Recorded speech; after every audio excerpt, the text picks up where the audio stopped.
You're watching ICENET, independently covering New York Islanders hockey past and present, bringing you the tradition and nostalgia you know and love with a modern feel. This is where Islanders tradition and pride are always our number one.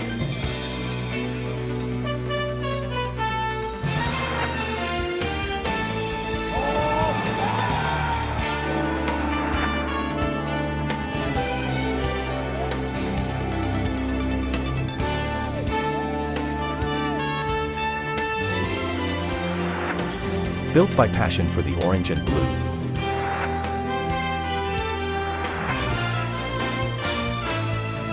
Isles coverage. Taking a step into the future by reaching into the past.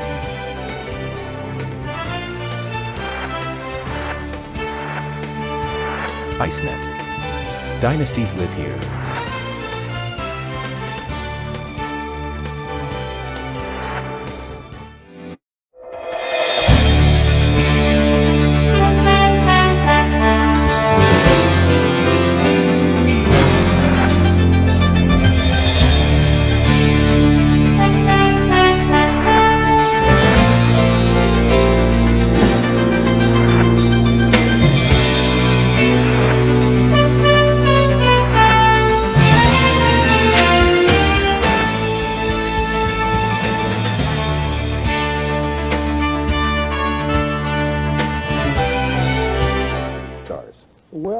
I guess it's the old word called momentum. Like you say, they dispatched to Boston in 3 straight. They went into Buffalo. They were expected to lose against Buffalo, and they just seemed to keep building momentum and kept building on their game. They gained confidence and series after series, and probably the toughest series they had was against Calgary, where they went 6 games, and they've done nothing except build and build and build, and this is why they're in the Stanley Cup Finals right now. I guess one very brief parallel we could make would be very much like the Houston Rockets. Well, you know, if you give a team an opportunity, and Minnesota certainly has been allowed to get all kinds of opportunities, they've taken advantage of every chance they've had, and that's why they're winning series. We're going to be joining Jiggs McDonald, an old friend of yours, Ed Westfall, who is working the telecast tonight. Steady Eddie. Yeah, in just a couple of minutes. And he's got a career going in broadcasting now. He's doing quite well. He does a color now for the Islanders, and he's done quite well. I guess, what, about his 3rd year or something with the Islanders now? Quickly, do you give the North Stars a chance in this series? Most people are giving them a great deal of credit just for being there. Can they win it? If I were to be honest and I was a betting man, I'd have to say no. I just think the Islanders right now have an awful lot going for them. They're repeating. This is coming in for their 2nd opportunity to win the Cup. They've had that period of time where they were allowed to rest, to build up, and to wait for Minnesota. Minnesota had to go 6 games against Calgary. It was a tough series. Not only that, but they also had to travel the next day to come into the Islanders. Here the Islanders are just waiting for them to walk into their building, and took advantage, and I think they dispatched them relatively easy. But in that game, I think you'll find out that the Islanders' special teams did all the work. Their shorthanded play, and they really had an exceptional series. The first game went to the Islanders by a score of 6-3, as we mentioned a little while ago. The Islanders jumped up by a score of 3-0 in the first period, 4-0 early in the second period. They led by 4 goals. A good part of the night ended up with a 6-3 win, and this is Game 2. As we go now to Nassau County Coliseum, and the broadcasters for tonight's game, Jiggs McDonald and Eddie Westfall. Some other hockey news prior to the face-off here tonight. The Winnipeg Jets announced this afternoon that Tom Watt has been named the head coach of their hockey club. Last year he was the assistant coach with the Vancouver Canucks, and he'll move to Winnipeg to be the #1 man. A lot of speculation going on about other changes around the league. There's still a coaching availability, of course, in Montreal. But a lot of rumors. Whenever you get as much media together, as many people, I guess, as we have on hand for a Stanley Cup final, there's always the rumor of the day. It's got to be Eddie Johnson, although they tell me that Pittsburgh does not want to let him go. I would think he's a natural. He was born and raised in the West End of Montreal. Has proven himself on 2 different fronts with Chicago last year, this year with Pittsburgh, and brought both those teams into a strong playoff picture. Now the North Stars are coming out on the ice. And you see the booing of the youngster. Just prior to the game this evening, there was a presentation made to Bob Bourne as a Budweiser player of the game for the entire season with the New York Islanders. Well, it's obvious the Islanders are on their way. The fans rise for a warm welcome. Defending Stanley Cup champions. A resounding welcome. The Long Island fans, they appreciate their hockey team. They've supported the team strongly all season, and of course now in the playoffs, nary a seat to be had, as one would expect. Speaking of which, the Islanders are now forming a waiting list for 1981-82 season tickets. Request must be made in writing and will be filled on a first-come, first-served basis. Just request the number of seats you desire along with your name, address, and telephone number, and send that information to Ken Hare. Ken Hare, H-A-R-E, New York Islanders, Nassau Coliseum, Uniondale, New York, and the zipper 11553. There's a look at Don Beaupre. Unbeaten, as it says, 3 games. Carries with him a playoff goals against average of 4.33. The youngest team in the league, the Minnesota North Stars. The least experience of anybody in playoffs, naturally. Love the hat.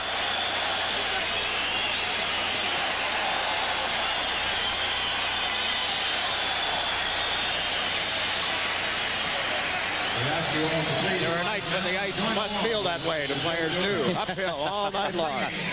Certainly, you're right, Higgs. Now the crowd remains standing. Joe Dewar and our national anthem. Oh, say, can you see by the dawn's early light what so proudly we held at the twilight's last gleaming, whose broad stripes and bright stars through the perilous fight o'er the ramparts we watched were so gallantly streaming, and the rockets red glare, the bombs bursting in air, gave proof through the night that our flag was still there. Oh, say does that star-spangled banner yet wave o'er the land of the free and the home of the brave.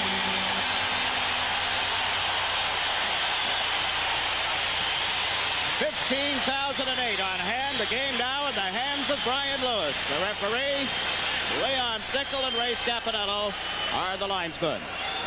There's an interesting pair right there, huh? Those two linesmen. Don Beaupre has given up 13 goals in the 3 games that he played. 4.33 as you see, and Billy Smith limbering up. Brings with him a 2.31 goals against average now. It's crept up just a little bit. 29 goals against. He is playing in his 14th game in the playoffs this year and going for a record 7th straight playoff victory. Stanley up with Merrick and Nystrom as the Islanders pour into that Minnesota zone. Hartsburg around the boards. Kane trying to come out on this near side. It was broken up. That was Anderson. Hartsburg cleared it right to the stick of Merrick. Play Merrick, rink wide for Nystrom. 3 North Stars back as he dumped it in around the boards. Beaupre leaves it for the defense. It was stolen by Tonelli, and then he was knocked down from behind. Brad Maxwell checked. Out in front, Tonelli trying to set up Nystrom. Nystrom held it in as he goes to the boards with Hartsburg. It's brought out on this right wing by McAdam. McAdam across the Islander line. Gave it to Payne, and Potvin came over to break up that move. Hartsburg into his own zone, ahead to Payne too far. Morrow with it at center, waited for Nystrom to get onside before shooting the puck into the Minnesota territory. McAdam out of the right wing corner now. Now McAdam into center ice for McCarthy. Fires one around the boards. Smith lets it go to the right wing. Bobby Smith in forechecking. It came back to Ciccarelli, to McCarthy. Centers one. It's broken up by Goring. Goring sends Kaller out quickly on the right side. Over the Minnesota line. Kaller to Gillies, and it was tipped by Giles, the Minnesota defenseman. In the corner, it's Goring trying to get it out of the skates of Ciccarelli. Cicerelli, and then he was knocked down. Puck loose. There's going to be a penalty against the Islanders. Bobby Smith into center, across the Islander line, pulls to the left, lets the shot go. Smith, the glove save, and he dives on top of the bouncing puck. But the Islanders are going to be shorthanded. Minnesota gets the manpower advantage first tonight. The break in the action with the score. Islanders nothing, the North Stars nothing. Draws the first penalty of the game. It's a holding penalty. It's down in the corner. Dino Ciccarelli, whatever we're going to use tonight, gets hurt on the play, Jakes McDonald. We did not see it. He went to the bench. He's still facing the back of the bench. His left leg he had hurt when Clark Gillies ran into him in the corner of the rink. Now Minnesota on the power play. Hartsburg from the line. A shot missed. The pad save, and the rebound went wide. That was McAdam who was there for the rebound, and now Payne from back of the net. Centered one, and it was broken up. Now McCarthy left the puck for Payne. Shot from the line, hit Trottier. Morrow steps into Payne. Both of them go to the ice. McAdam comes out of the corner. Back of the goal. Young, who did not take the warm-up, is out there. And Trottier picks up the puck, clears it down into the Minnesota zone. So Tim Young, number 17, is in that North Star lineup. Odd, Jigs, that they wouldn't skate him in the warm-up and then surprise everybody with him when the game starts. Here's Bobby Smith into the Islander zone. Was checked. There's going to be a penalty. Bryan Trottier is going to draw the second Islander penalty. Only there's a minute and 16 seconds left on Callers. Trottier is going to get a hooking penalty. So the Islanders will be 2 men short. Remember the other night, Bob Bourne got a 5-minute penalty to begin the game. The Islanders were going to be shorthanded for 5 minutes on a spearing penalty. They scored twice. Here's Bryan Trottier getting right there, a hooking penalty. That was on number 28, Steve Kristoff. Dino Ciccarelli is out there. He's favoring his left leg, Jigs. Clark Gillies hit him a pretty good shot. Looked like he caught him around the top of the leg. It's Morrow, Goring, and Potvin for the Islanders, and Morrow dumped the puck down the ice. Bobby Smith, Ciccarelli out there for Minnesota, along with Kristoff on the left side. This is Roberts at center. Is in after his own rebound. Back of the net, right into Potvin. The puck loose. Ciccarelli out of the corner. Banks it around the boards for Kristoff. Kristoff handed it right to Morrow, and he fires it into center ice. 45 seconds left in the penalty time against Caller. That's the first penalty. Smith's shot went wide of the Islander goal, and Potvin picks it up. Looked and then fired it down the ice. Good play, Dennis Potvin and Billy Smith letting the puck come off the backboards right to the stick of Dennis Potvin, where he got it down the ice. Kristoff sends Bobby Smith into the Islander zone. Smith put it out in front. Smith, Billy that is, got a piece of that. Now Bobby Smith for the North Stars. Trying to come out in front of Billy Smith, the Islander goaltender. Plays it rink wide. Kristoff shoots. That was blocked, went right to Smith, and is cleared by Potvin. Maxwell from the blue line. That shot went wide of the net. Hartsburg from the left point. Hartsburg into the corner. Caller is back on. Islanders 1 man short now. North Stars. Hartsburg is shot. Smith the save. They score in the rebound. Ciccarelli gets the rebound, and the North Stars take the lead. It's a rebound, and Dino Ciccarelli, number 20, for the Minnesota North Stars, gets the goal. Came from the side of the net to the point man. That's the shot. Here's the save by Billy Smith, and look where Ciccarelli is. Both the Islander defensemen were up high. Ciccarelli gets in behind them, takes the rebound, and puts it in. You see him, Dennis Potvin, just a little bit late getting to him. Ken Morrow close by, but they were not close enough. And the penalties have been costly to the New York Islanders as Minnesota takes a 1-0 lead. Ciccarelli's 13th playoff goal. Hartsburg an assist. Along with Kristoff, the time of the goal is 3:38. So Ciccarelli from Hartsburg and Kristoff at 3:38. With Trottier sitting out the hooking penalty. Hartsburg's shot from the point was a good one, Jakes. It was low, it was hard. Smith made a good save, but rebounds can be dangerous. Both the defensemen were too far out. Ciccarelli got in behind him, and that's a dangerous place for him to be, and he made it pay off for the Minnesota North Stars. 2 power play goals in the series now for Minnesota. The Islanders had none in the opening game here Tuesday night. So the team's at 6 aside as Greg Smith failed to clear it out. Lorimer at the blue line. Around behind the net to Trottier. Trottier to Bourne. Chased to the corner by Palmer. Bossy is knocked down in front of the net. Barrett's going to get the gate. Bossy, parked in front of the Minnesota goal, was flattened on a hit by Barrett. So the Islanders go to the power play. The break in the action with the score. Minnesota North Stars 1, the New York Islanders no score. Lots of more. Penalty. Fred Barrett in front of the net knocked Michael Bossy down as Bob Bourne goes for a puck that he had broken loose. Barrett takes Mike Bossy down, gets a holding penalty. Now the Islanders will have a power play. Barrett for holding. 4:08 the time of the penalty. Bourne back to McEwen at the point to Bourne. Bourne shoots, blocked by Beaupre, and he covered up. The first time he's been tested.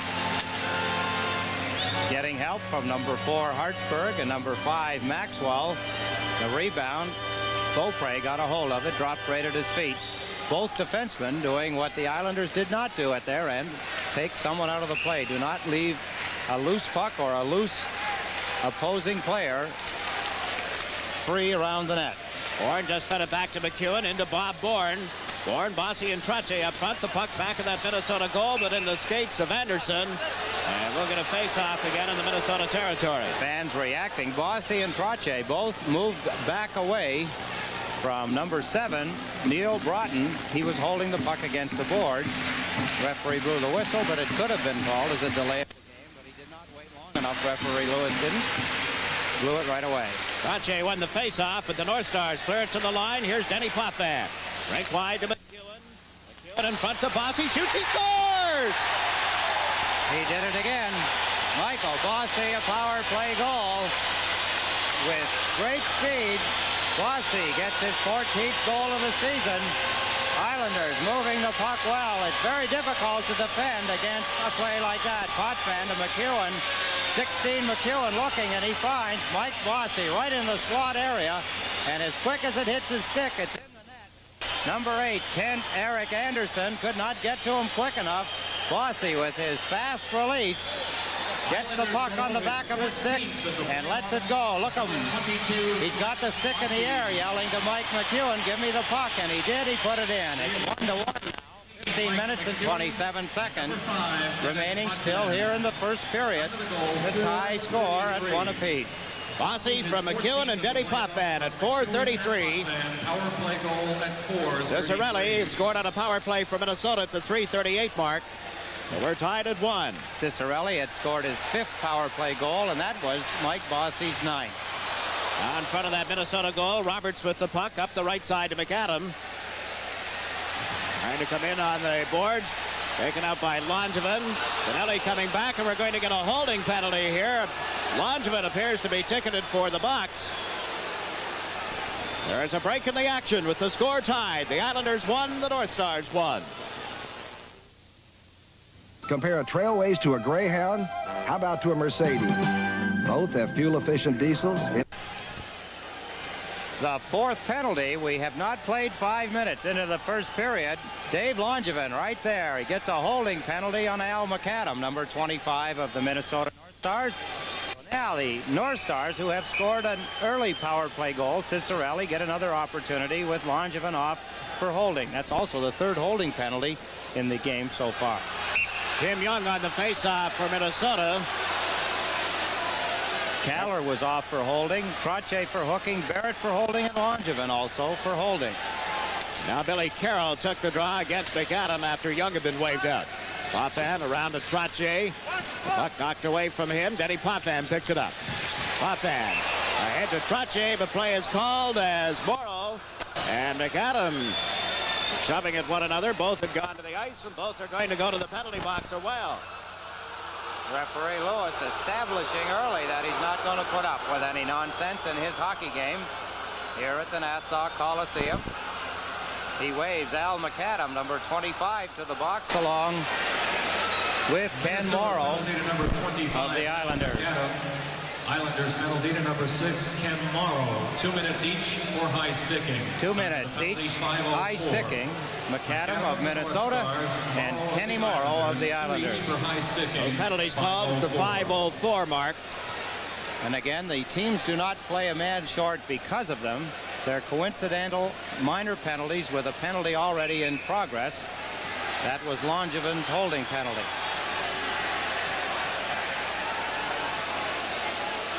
Referee Lewis again checking the way they line up in this face-off. He's overwatching Payne and Lorimer in particular, and the Islanders have fired the puck down into the Minnesota zone. Tom Beaupre leaves it for Craig Hartsburg. Scoring in forechecking forced Hartsburg to turn. Now the pass to Maxwell. Rink wide. Steve Payne sends Tim Young into the Islanders zone. He missed the check from Potvin, but fell, and the puck is dumped back into the Minnesota territory. This is Hartsburg, number 4, carrying it around behind the net. Billy Carroll in pursuit of him is ridden off. Now Young takes the pass from Hartsburg ahead to Payne. Payne dumps it in wide of the net. Denny Potvin chasing it. Potvin to Lorimer, slaps it off the boards. Here's Brad Maxwell at the line. In front to Payne. Payne shot, hit Potvin, and is cleared by Carroll. Hartsburg out at center ice, waiting for his teammates to come back. A minute remaining in the penalty against Langevin. And Minnesota unable to take the pass. It was Payne who's trying to come in on the left wing, and the Islanders have forced them back. Kaller is out with Trottier to kill off the balance of the penalty. Brad Maxwell into center ice. Shoots one around the boards. Billy Smith will cut that off for Gord Lane. And Lane rifles it out of there. 35 seconds left in the penalty to Langevin. Again, Brad Maxwell clearing it out of his own zone. This is Ciccarelli on the right side. Crossed the line. Dropped it to Bobby Smith, and was broken up, and here comes Trottier. Trottier one-on-one, but he just dumped the puck in over the line. Giles had fallen, taking him out of the play. Now Kurt Giles dumps it into the Islanders zone. Lorimer chasing it with Kristoff. Lorimer to Trottier. Works it around the boards. Lane comes to the left side, but Giles beat him to it. Minnesota moving it around much quicker tonight than they did in the first game. Bobby Smith back to Giles. Over to the far side to Roberts. Take the shot. Roberts lets it go. Billy Smith got in front of it, and Trottier backhands it out of there. Langevin was back on. Smith is shaken up after making that save. The Islanders called for icing. Al Arbor at the Islander bench. Billy Smith took the shot, Jags. It's right above his pad. Goaltenders, when they drop on their knees before the shot, they open up and expose an area just above their kneecap that is very vulnerable to shots like this. As the shot comes in, you see Billy Smith dropping down to his knees. You see now, you can see he's hurt himself. His left leg, it'll go a little numb on him. He'll lose the feeling in it. It's like getting hit on the funny bone. And your sensations all leave, along with a little pain coming in. But he's all right now. It'll subside as time goes along. But when they go down like that, they leave their kneecap area open in the area just above the knee. Now the Islanders, following the draw, have cleared the puck into center ice. It's shot right back into the New York zone. Chasing it is Mike McEwen, and it's going to be called offside against the North Stars. There is a break in the action with the score tied. Islanders won, the North Stars won. Driggs McDonald with Ed Westfall here at the Nassau Coliseum. We have 12 minutes, 44 seconds remaining in the opening period. Ryan Lewis, the referee, talking with Fred Barrett, the captain of the Minnesota North Stars, and he is over relaying the message to Glenn Sonmore, who is now up and screaming. Obviously, whatever Barrett told him, he didn't really like, didn't agree with. He's jawing at Lewis now, saying, "What are you talking about? Are you crazy?" I don't know what they're arguing over, Jiggs. Do you have any idea? None. No, I don't. Certainly Glenn Sonmore's interpretation of whatever happened didn't agree with Brian Lewis. No question about it, but Brian Lewis gets the last say. And as play gets underway, it's Barrett feeding the puck to the far side. Greg Smith for Minnesota into center ice. He was tied up by Billy Carroll, and Barrett chases the puck back into his own zone. 1-1 tie. Barrett to Palmer. Palmer dumps it into center ice. McEwen has it for the Islanders. Got it around the boards. Beaupre leaves it for Barrett. Barrett pulled it away from the check of Carroll. The puck loose on the far boards. McEwen comes in quickly. Dumps it around to Billy Carroll. Now to Dwayne Sutter. Sutter ridden into the corner. Broughton has him tied up. Now Gillies takes his man out of the play. Langevin with a shot. Beaupre the save. Sutter is hauled down in front of the net. No penalty, and the North Stars come out to center ice. Broughton checked there. It's picked up by Greg Smith. Smith shot blocked by Billy Smith. Here's it for Langevin, up the left side to Carroll. He ran into Barrett, and the puck is loose at center ice. Good play by Billy Carroll. He took Barrett, played the body there with the puck going out toward the point. It's a good move by young Billy Carroll on Freddie Barrett. He just had Barrett lined up for a check on the boards and missed it, and McEwen goes back to touch up. Minnesota called for icing. What happens there, Jiggs, is that the point man in this case, Fred Barrett, the right point man for Minnesota, the puck is coming to him slow. The puck came around the boards. It's coming up behind Billy Carroll. He cannot look back. If he does, Barrett will line him up and knock the stuffing out of him. So he goes right for Barrett, knowing that the puck's got to arrive there somewhere about the same time. If he takes him out and one of his teammates is coming up through center ice, they've got a 2-on-1 break. Good move by the young Billy Carroll. Sure was. He is impressed. He has played some game the other night, he and Butch Goring, but he was outstanding. Just love the way he checks and skates. Nystrom shot. Hit his teammate Tonelli, and the North Stars force the Islanders back into their own territory. On the left wing, John Tonelli jumps it in center ice. Chasing it is Barrick. 2-on-1 with Nystrom open on the right side. Barrick centers. Nystrom was checked from behind by Payne. Now Morrow into the corner to Barrick. Couldn't get a stick on it. Here's Nystrom for the Islanders. Pulls it away from a check. Put it out in front, but it was cleared aside. Payne back in his own zone. Knocked down on the boards by Tonelli. Tonelli kicks it around to Nystrom. Nystrom back of that goal. Looks for a man in front. Bobby Nystrom trying to get it to Morrow, and that's broken up. Into center ice, Minnesota trying to get a 2-on-1 going, but back comes Morrow, and Minnesota moved in offside anyway. Al McAdam, it was Payne, number 26. No, it was McAdam. He was on the right side. A 2-on-1 they had, and he got across the line ahead of the puck. Bad move by Al McAdam, creating the offside stoppage of play. They had a good chance for 2-on-1 right to the net on Billy Smith. Nullified, a little over anxious to get in the Islanders' end of the ice was Al McAdam. Broerage out with Bourne and Bossy for the Islanders. Bobby Smith centering this line with Ciccarelli and McCarthy for Minnesota. Tim Young had skated it twice now in this period. Noticeably, his one leg has been bothering him. Using him primarily on their power play chances. The Islanders are called for icing. We have 10 minutes and 26 seconds remaining in the opening period. Ciccarelli scored at 3:38, then Bossy at 4:33. Both via the power play. Broerage was off for hooking when Ciccarelli scored. Barrett was serving a holding penalty when Bossy scored. As we watch Bob Bourne skate back, I think we mentioned, Jiggs, that before the game, he received the Budweiser Player of the Year, I would say now. With each game, the star was picked. Bobby Bourne was picked more often in more games than anybody else on the Islander team and received that award. And there's Bobby Bourne taking the pass back from Broerage and firing it into that Minnesota zone. Beaupre banks it off the glass. Bourne lets it go to Lorimer. He's shooting. That deflected off Bobby Smith and up into the crowd. Game 3 in this series at the Met Center in Bloomington, Minnesota. Sunday night, 7:30. That'll be 8:30 Eastern Time. That'll be on Islanders television and radio. And again on Tuesday night, 8:30 Eastern Time for Game 4. If Game 5 is necessary, it'll be here at the Nassau Coliseum a week from tonight. It goes 6 games. It's back at Minnesota for Saturday. Game 7, if necessary, would be here at the Coliseum the following Tuesday. Langevin feeding the puck off the boards. This is Goring across the Minnesota line. Gave it to Kaller. Drops it to Gillies. He's checked. Langevin from the line. The whistle had sounded on an offside. The puck had just got out enough across the blue line. Any part of the puck that completely clears the outside edge of the blue line and is taken back in, it's offside. Close, yet so far away. And there is that blue line.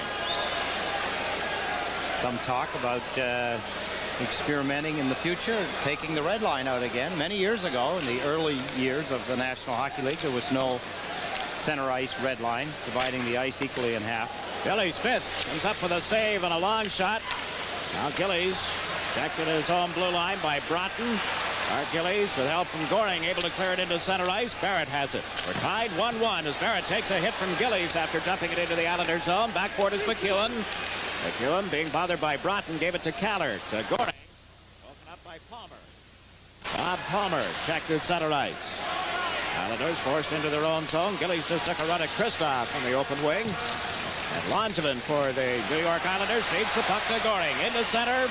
Rolls to the right across the Minnesota line. Goring, a burst of speed around Tim Young. Comes back to the net. Out in front, Langevin shoots. That went high and wide of the net. McEwen from the blue line. Around the boards again. Goring chasing it. Can't get there in time. Langevin comes in. He didn't arrive in time. He took a run at Kristoff. And Langevin is going to get the gate.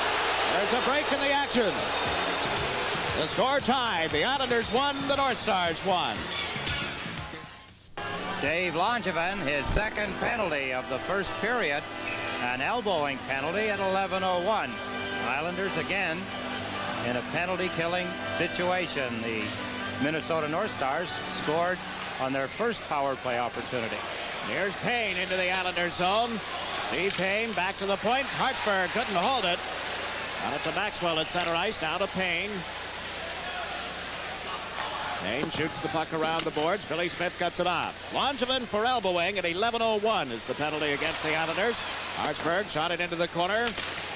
Bob Bourne got there ahead of Young and cleared it into center ice. Hartsburg. He and Brad Maxwell on the points in this Minnesota power play. Number 4 is Hartsburg. Checked by Morrow as he came to the Islander line. Now Young fed it to the right side to McAdam, and Potvin steps into him. Trottier clears it, not out. Brad Maxwell, a backhand shot. Blocked in front, it's loose, a drive, just went wide of the net as McAdam let it go, and Smith covers up as the puck came out in front. Sticks up a little high, some shoving going on. Eddie Potvin, McAdam in the middle of that. Billy Smith, in the meantime, is still crouched over the puck. Huddling over it. He has not been the active goaltender through the playoffs that he was a year ago, 18. No, Billy Smith said Wednesday at my center ice club, as we look at the replay, puck just eluding 25, Al McAdam. He got the shot away, shot it wide. He could not get a good shot away on it.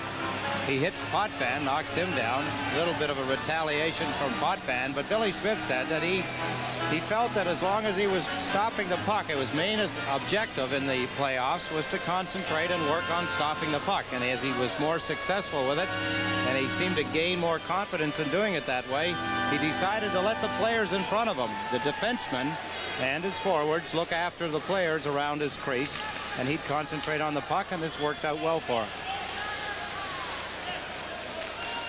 He also said that not many players had been intimidating him around the crease as often as they had in series with Boston last year, with Philadelphia. Yeah, I was just going to say he hasn't had the company that he was keeping a year ago. As a matter of fact, you wouldn't believe it. Who else was at my center ice luncheon but Gary Dornhofer, one of the real nemesis of Billy Smith in Flyer Islander contests. Free lunch, you knew that Dornhofer would be there. I didn't want to say that. I'll say it. Potvin clearing it the length of the ice. 35 seconds left in the penalty time against Langevin. Got to remember, too, that we probably have some of the Flyers watching tonight on WTAF in Philadelphia. Right. They know all about Billy Smith. Lorimer slapping it around the boards. It was held in on the far side. Bobby Smith to the blue line for Roberts. Back to Smith. Let it go to Ciccarelli. Kristoff turning in front of the net. Then Ciccarelli was knocked down. Got it to Roberts. Roberts in along the boards. Bobby Smith to the blue line to Barrett. Barrett shot right on. Smith the save, and he grabs the rebound. It may have been going wide, but it was headed toward the net, and Billy Smith just dove to his right. Now Lane gets involved. As Smith looks on, a little confrontation off to the side of the Islander goal. Billy Carroll having some words with an old teammate of his, Dino Ciccarelli. They were at London together in the OHA. Have not had too many breakouts in the series. The series with Calgary and Minnesota had few, and Ranger Islander series had very few. Here's Billy Smith's save. It hit Gordy Lane. It looked like it was heading back toward the net. Bill Smith not taking any chances as he dives on the puck. And the defenseman in clearing away players that are looking for rebounds. One of them, Dino Ciccarelli. As we watch him go to the bench, Gord Lane gets after him. He goes after Billy Carroll, so Ciccarelli takes a little jab at Carroll. Nothing developed. we're glad of that. Cicerelli did not endear himself to the Islanders or their fans here in Tuesday night's game when he shot the puck at Brian Trottier. Deliberately shot it right at him. Play underway in the Minnesota zone. Trottier just failed to set up Bossy, and this on the far side is McCarthy dumping it down into the Islanders zone. Billy Smith has to play it. That avoids any icing. 6 minutes, 40 seconds remaining in the first period. We're tied 1-1. Bob Lorimer dumped it into center, just out of the reach of Gillies. Barrett for Minnesota to Greg Smith. Smith fires it wide of the Islander goal, and this will be called back for icing as Lane picks it up. We're down to 6:25 left in the first period. There's a break in the action with the score tied. The Islanders won, the North Stars won. Not fair, Jakes, not fair. What a great ad. I'm hungry. Face-off in Minnesota's end of the ice. Last game, 11 of 20 face-offs in Minnesota's end. The Islanders won. In their own end of the ice, they won 12 of 20. Here's McEwen from the blue line. Beaupre the save, the rebound, they bang at it. It's underneath Beaupre. Close call, a loose puck. Freddie Barrett trying his best to help young Don Beaupre, the goaltender for the Minnesota North Stars, as the puck gets jarred loose. Trottier moving in close, so is Bourne, all surrounding the goaltender looking for the loose puck. Now Trottier in the draw. Got it to the far boards, but the North Stars able to clear it into center. This is McEwen back to Langevin. Langevin fires one high and wide of the net. Bossy comes in on the right wing. Greg Smith beat him to it. Plays it around the boards. Here's Trottier into the corner to Bourne. He runs into Barrett, knocking him down, and Barrett gets up slowly.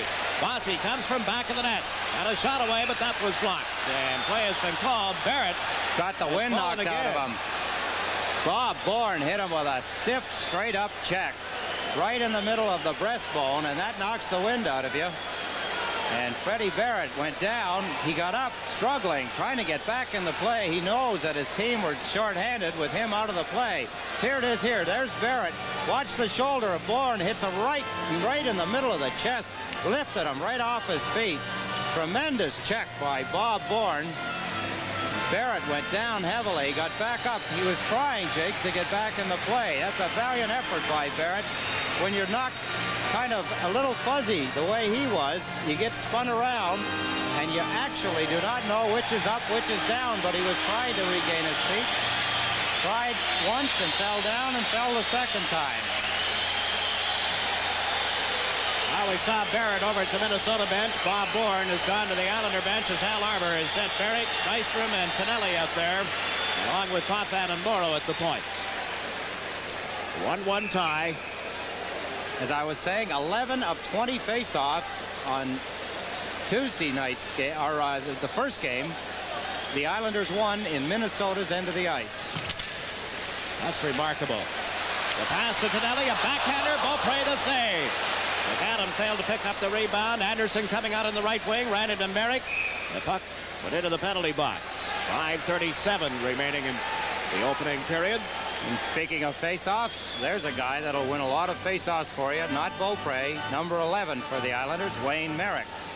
In the center ice, or neutral part of the ice, the Minnesota North Stars won 23 of 41 face-offs. So they did better in the neutral area. The Islanders did well in their own and Minnesota's ends of the ice.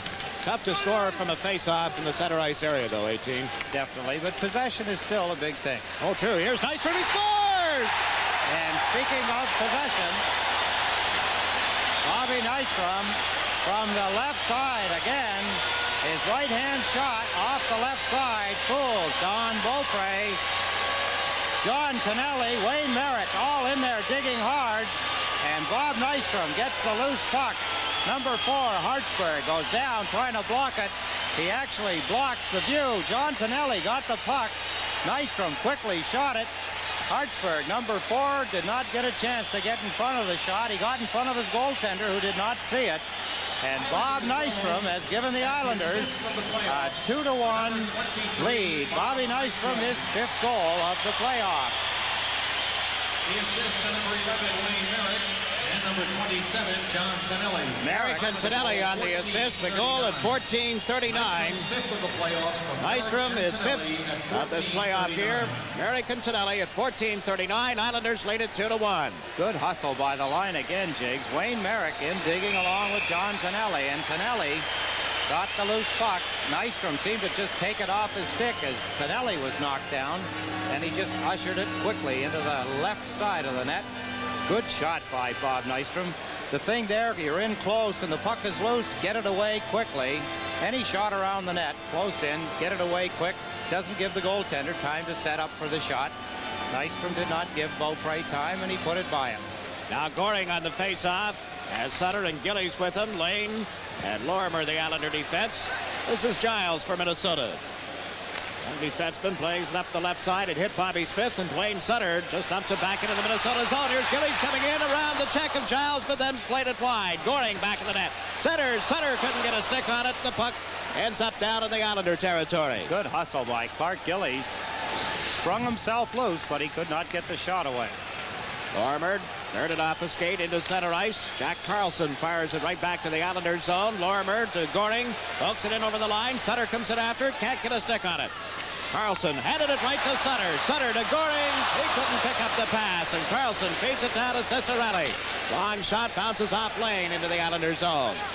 Ward and Carlson go to the boards together. Lane carrying the puck along the left wing to Goring. Now to Sutter. Wayne Sutter.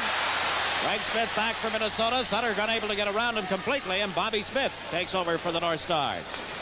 Smith up the right side to Ciccarelli. Lost it to Brian Trottier. Trottier back to Langevin. Over to McEwen.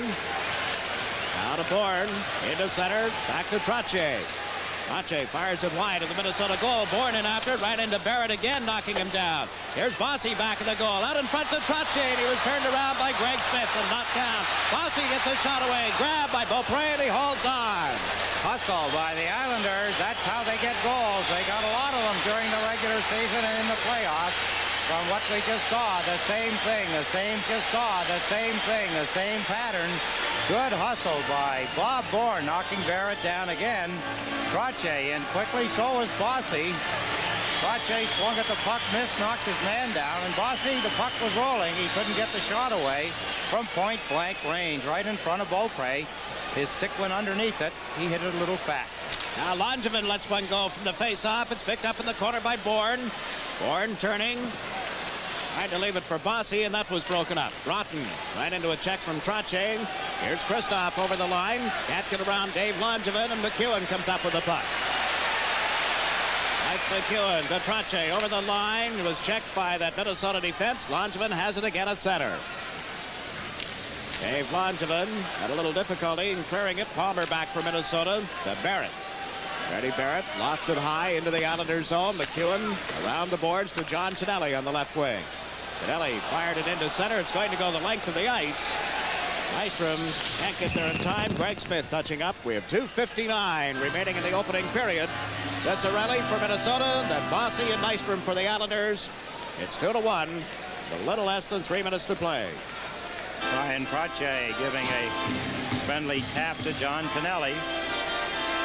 Sometimes icings like that are actually deliberate. John Tonelli, knowing that Al Arbor would like to change his lines, or if he's tired and can't get off, he'll shoot the puck down the ice deliberately. Players tell each other there's no shame if the lines are mixed up and they're trying to get players on and off and can't because the puck's in your own end of the ice. There's no shame in icing it down the other end just to get the stoppage of play. Goring and Merrick, along with Nystrom for the Islanders. Merrick is going to take the draw. Goring is the insurance, of course. Should Merrick be waved out, they have another center ready. Tim Young against Wayne Merrick, who went to Goring. Back to Potvin to the right side for Nystrom. Dumped it into center. That's Hartsburg over to Brad Maxwell. Maxwell again fires it to the corner, forcing Morrow to go back. Denny Morrow around to Denny Potvin. Long pass to Nystrom. Now to Merrick. Wayne Merrick to Tonelli. Off his stick. Tonelli in around Brad Maxwell. Picks it up. Back of the net. Skated off the play and ends up on the ice. It's in the skates of Bob Nystrom.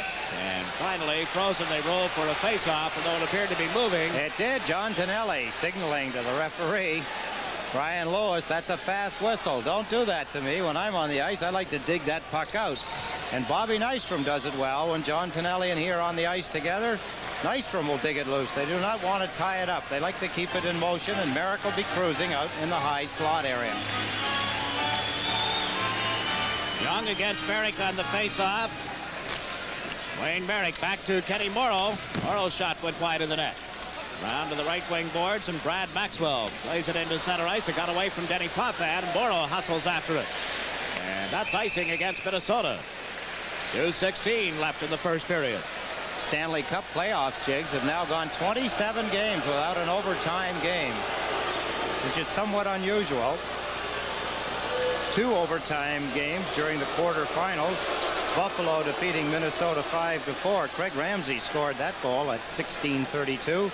And the Islanders defeated Edmonton 5-4. You see the stick on the replay. You see Maxwell's stick go into the crowd. The fan had placed it under his seat. One of the security guards came down and retrieved it. I want the stick for a souvenir. Maxwell says it's my only stick I can play with. I got to have it back. Again, Merrick on the face-off against Tim Young. Merrick wins the draw. Back to Denny Potvin. Potvin shooting. He scores! Beaupre beaten from the point by a shot from Dennis Potvin. A low shot. You could hear it click as it touched the inside of the left goalpost. Not a hard shot. Beaupre was not screened. Look at the face-off. Face-offs again. Merrick to Potvin. Beaupre has a good look at the puck. Look where he is, though. He's away over on the right side of the net. He's hugging the goalpost. He did not move after the face-off. Wayne Merrick back here. There's Dennis Potvin, number 5, and right in off the left goalpost. That shot should not go in the net, but it did. Good shot by Potvin. Young Don Beaupre misplayed it. Denny Potvin, that's his 7th playoff goal. Wayne Merrick, the only assist. The time of the goal is 17:48. It's 3-1 Islanders. The North Stars fire it down the ice. They're going to be called for icing as Lorimer touches up. We have 1 minute and 50 seconds remaining in the opening period. Denny Potvin's 7th playoff goal. Sorry, Jiggs, it's a big goal for the Islanders, too. They now take a 3-1 lead, or hopefully for the Islanders. And, of course, the Minnesota North Stars are going to try and narrow it down. But with 1 minute and 50 seconds remaining in the first period, Dennis Potvin, the captain of the New York Islanders, has put the Islanders ahead by 2 goals. His 7th goal of the playoffs. Now Goring is out with Caller and Gillies for the Islanders. Giles for the North Stars to Roberts. Trying to get it to Cicerelli on the right wing, and Gordy Lane dumps it to the Minnesota line. Giles to Cicerelli. Back to Giles. Over on the far side, that's Roberts with it. To Giles. Giles turning, trying to get away from Goring. Left it for Cicerelli. Checking by the Islanders. Amazing. Now here's Roberts into center ice. He backhands it into the Islanders zone. North Stars in the middle of a player change. Gordy Lane pulls it away from Bobby Smith. The 2 of them still struggling for control of it, and Billy Smith freezes it at the side of the net. 1 minute 10 remaining opening period. Minnesota trying to make lateral passes just inside their own blue line. That's dangerous when you have fellas like Butch Goring and Andy Caller who are very quick to react. That pass between the defensemen can be costly if it's not made crisp. It has to be a fast pass because Goring, Caller, both cruising in the area, reach out with a stick, knock it down, and they'd be all the way in on the goaltender before they knew what to do. Greg Smith from the faceoff, testing Billy Smith, who came up with the save. Now Palmer back at the Islander goal. Ridden into the boards by Longeman, and Bob Bourne feeds it rink wide to Bossy. Mike Bossy backhanding it into the Minnesota territory, but they ruled that Trottier and Bourne were both there ahead of the puck. So with 55 seconds left in the period, the offside results in a faceoff in the center ice area.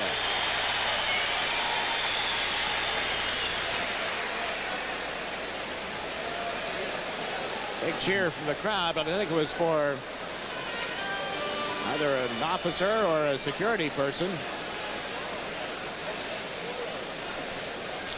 Here's Trottier taking the draw against Neil Broughton of Minnesota. Broughton, along with Kristoff, And Cicerelli. Rotten with the puck back in his own zone. Bourne ran into Barrett. Sticks come up, and referee Lewis. Bourne was ready to go after Barrett. Lewis is calling penalties here. Bob Bourne took a check. Freddie Barrett trying to get back at him for the stiff check that Bourne had hit Barrett with earlier. Barrett got a run at Bourne, but he did not get him good. Looked like he got his stick and gloves right there. You see the elbow and a shove by Barrett. Then another one by Barrett. A left hook by Bourne. Barrett keeps coming. Bourne hits him with his glove and decides he wants to fight him. Barrett says, no, I'm not going to fight. Barrett gets a penalty anyway. Bourne gets one, obviously. So they both get penalties. 45 seconds. Barrett gets his for roughing. Bourne also for roughing. So the teams will be a man short through the end of this period, and a minute and 15 seconds into the second period. North Stars have had 4 power play opportunities here in the first period. Been successful on 1. The Islanders are perfect, 1 for 1 on the power play tonight. They had only 3 power play chances in the first game of the series. Kenny Potvin to Morrow, up the right wing to Nystrom. The penalties, Bourne, Barrett for roughing at 19:15 as Ferrick moves in and backhanded it just wide. Now Potvin at the blue line, unable to knock the puck loose. Kenny Morrow back in his own zone. Banks one off the boards into the Minnesota territory, right to Beaupre. They have 15 seconds left in this opening period. It's 3-1 Islanders as Hartsburg starts up. Greg Hartsburg into center ice. Nystrom blocked that pass intended for McAdam. Here's Maxwell as the fans come to their feet. A horn ending period number 1, and the Islanders, after giving up the opening goal on a Minnesota power play, are back with 3 of their own. One of them a power play, and at the end of 1 period of play, the score, the New York Islanders 3, the Minnesota North Stars 1. Don't forget, if you have... North Star Stanley Cup game is being brought to you as a courtesy of Cablevision of Boston. Tom Larson here with Ken Hodge. Between periods, score is 3-1 Islanders. This, of course, is Game 2 of the Stanley Cup Championship Series between the Islanders and the Minnesota North Stars. The Islanders won the first one 6-3. Seem pretty well in command. We have 40 minutes to play, but after 20 minutes, they seem to have this one pretty well in hand. Well, Minnesota really looks like a tired hockey club, and you also have to give credit to the fine job that the Islanders are doing. They're just out-skating Minnesota. Minnesota early in the game had a couple of power play opportunities. They capitalized on one, but they certainly haven't showed any real sustained pressure and really tested Billy Smith, nor have they tested the Islander defense, which I think possibly, if they get on quicker, could probably be susceptible a little bit. Ken, tired, and they did have a longer series in the semifinals than the Islanders did. Tired is a possibility because they had that 6-game series, I believe it was, with Calgary. Is it possible they could be a little bit intimidated by the Islanders? They're a young team, the North Stars, just happy to be in the championship series, maybe mildly intimidated by the Islanders. Tired, maybe a little bit of the other. Or does that not figure in? I don't really think any team, to be as far as the North Stars have gone, can be intimidated. I think coming back to the Boston series and the fiasco that took place at the Boston Gardens in February when Minnesota and Boston took something like an hour and a half to play the first period of that, I remember that game, really was a coming together for the Minnesota North Stars Hockey Club. And probably if you wanted to pinpoint something and look upon something as a drawing together of the North Stars club to put them as far maybe as they've gone right now, that could be a key as far as they were concerned. No club gets as far as the Minnesota North Stars have gone by being intimidated, and I certainly don't think they're intimidated now. I just think they're a leg-weary hockey club. I think that the Islanders are a rested hockey club. They dispatched with the New York Rangers in 4 straight. They are confident. They're a stronger hockey club, and they also have a little more depth on their bench. No question you don't get to the point where they are by being intimidated. I think it's interesting that there's such a Boston flavor to this North Star club, that milestone that we've talked about here on at intermissions of other games, that game against the Bruins at Boston Garden, and the fact that they started this whole Cinderella thing, zap, zap, zap, 3 in a row against the Bruins. The Bruins, in a negative way, I guess, had a lot to do with the North Stars' history and their success this year. Well, you certainly don't like to pick on that any team to really be your success, but I would have to say if you wanted to pinpoint a crucial period for the North Stars, the coming together in that game. They finally came together, and going back even further than that, when the night that John Winsink challenged the Minnesota North Stars bench, I think it all even goes back a little further than even this year, and I think that point had to be dealt with as far as the Minnesota North Stars were concerned, if they were going to go anywhere as far as the playoffs were concerned. And that game probably was where they felt we had to come together and do something. There have been some comparisons made between this Islanders hockey team and the Montreal clubs of a few years ago, that they're a club that can play any style you want to play, and they'll play it well enough to beat you. Do you see that in the Islanders? Well, I think the series against the Bruins last year, when the Bruins and the Islanders went toe-to-toe, was probably there again another point where the Islanders felt that they had to stand their ground. They made a couple of trades last year. They received a gift, I believe, when they acquired Butch Goring from the Los Angeles Kings. A key point as far as they were concerned. This allowed Trottier to concentrate more on either doing less than what he was asked to do before. It really opened up the penalty killing aspect. They had Trottier to rely upon, but they also had a key penalty killer in Butch Goring. He gave them strength on another line. And they've come up with a lot of good, fine young hockey players. They've drafted well, and they've done quite well. They've been patient with their club. A lot was asked of them early, and they're finally coming into their own now. No, it's interesting. The Islanders have come this far, and they are still a very young. They were one of the expansion teams. I can remember times when the Islanders were a laugh. When the Islanders came to Boston Garden, nobody, well, yeah, people showed up, but in comparison with what you'd expect, not much of a crowd. That was not a club that you wanted to see, and here they are now, the defending Stanley Cup champions, and most people figuring they'll win it again. That would be 2 straight years. A team that was laughable probably 9 years ago? Probably one of the biggest things that have happened to these clubs, where the Bruins really haven't totally benefited by it, or the Montreal Canadiens, is that the Islanders had some great #1 draft choices. They were at the bottom of the league. They came in. They didn't deal away their draft choices. They got a great defenseman in Dennis Potvin. They got Bossy. They got Billy Harris earlier, and they made the trade for Billy Harris and picked up Goring. They've developed some of their young players in their farm system. They've had patience. Bob Nystrom's come a long way. They've just developed a tremendous hockey club and a tremendous program, and you can see the depth that they have, and they just keep turning out younger hockey players and good, solid hockey players. Kenny and I will be back, and we'll take a look at some of the action highlights of the first period of tonight's game from Nassau County Coliseum. The score is the Islanders 3 and the Minnesota North Stars 1. It is Game 2 of the Stanley Cup Championships. We'll be back in a moment. Box. Well, unfortunately, they both, Trottier and Keller, got 2 penalties, 2 of their better penalty killers. But you're going to see here a fine play. Hartsburg shoots the puck, and Cicerelli is allowed to get behind the defense and gets the rebound away from Smith and just parks it into the far corner. Good break for Minnesota early on. Didn't have a lead for very long, though. Less than a minute later, the Islanders came back to get one of their own right there. Well, with McEwen and Potvin here assisted, and McEwen made a great play. He just looked for Bossy, and when you have a scorer like Bossy up there, it's a good thing to give him the puck. Here, Bossy just knocks the puck away from Beaupre and almost scored his 2nd goal in a row right there. All right, we're getting now later into the first period. Score still tied at 1-1, but the Islanders got a couple of more. Nystrom just comes out here and fires a quick shot to the glove side far corner.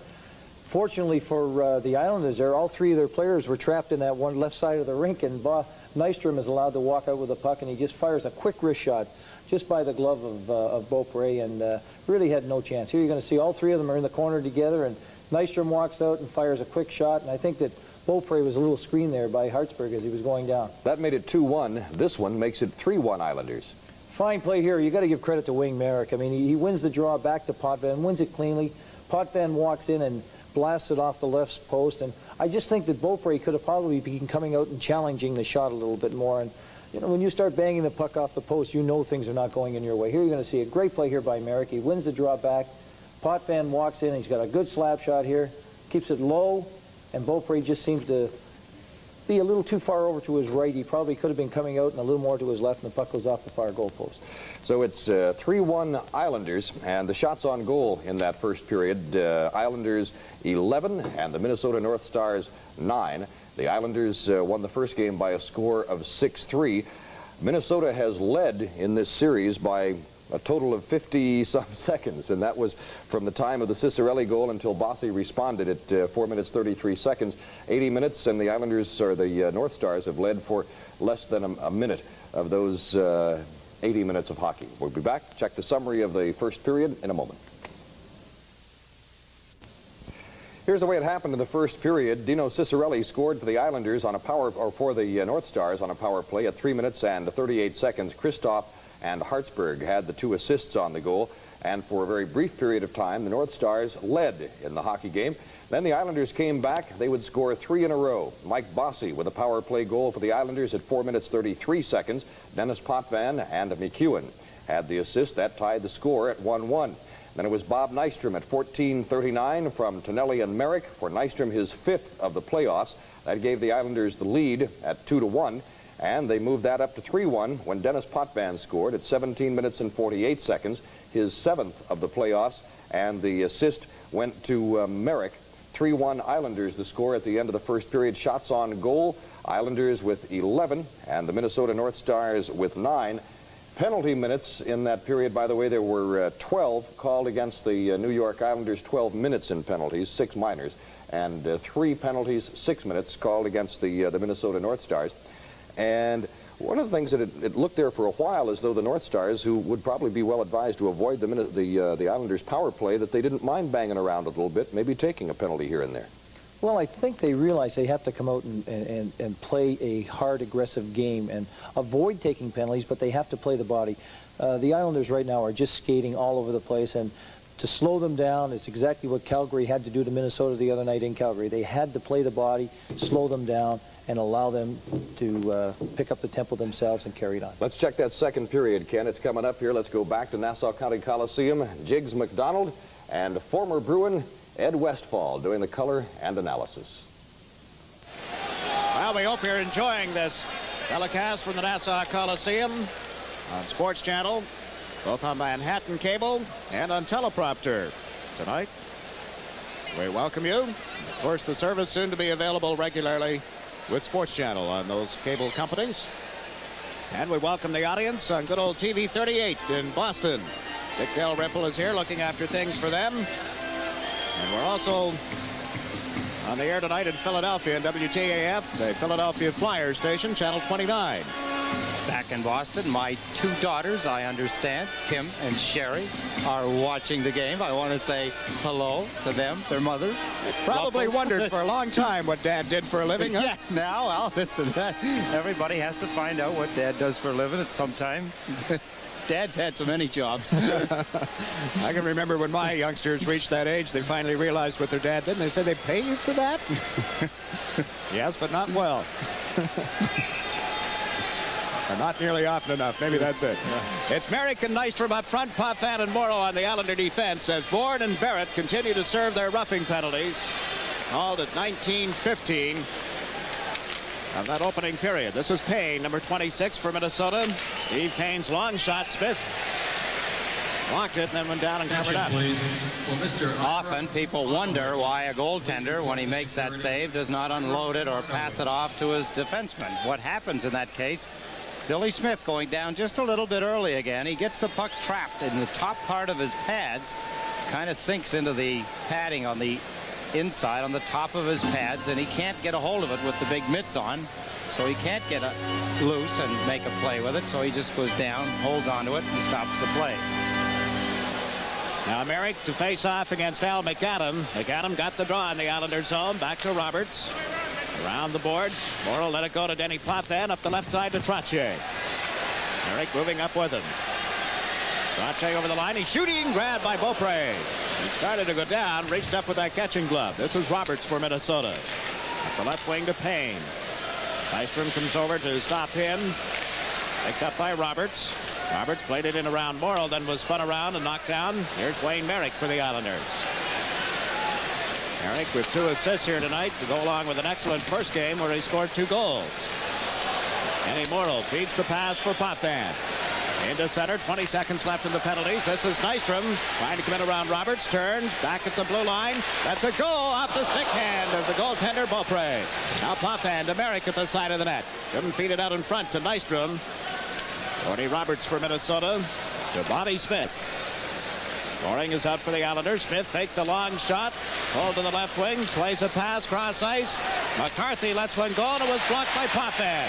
Now the puck loose in the Islanders' zone. Lorimer picked it up and played it around to right wing for Nystrom. And outside the line, Hartsburg at the blue line trapped it, shot it back in just as the penalties to Bourne and Barrett had expired. Leon Stickles, the linesman, standing very close to the blue line. A matter of fact, couldn't be any closer. He was standing on it. Hartsburg thought he might get away with one. Players will do that.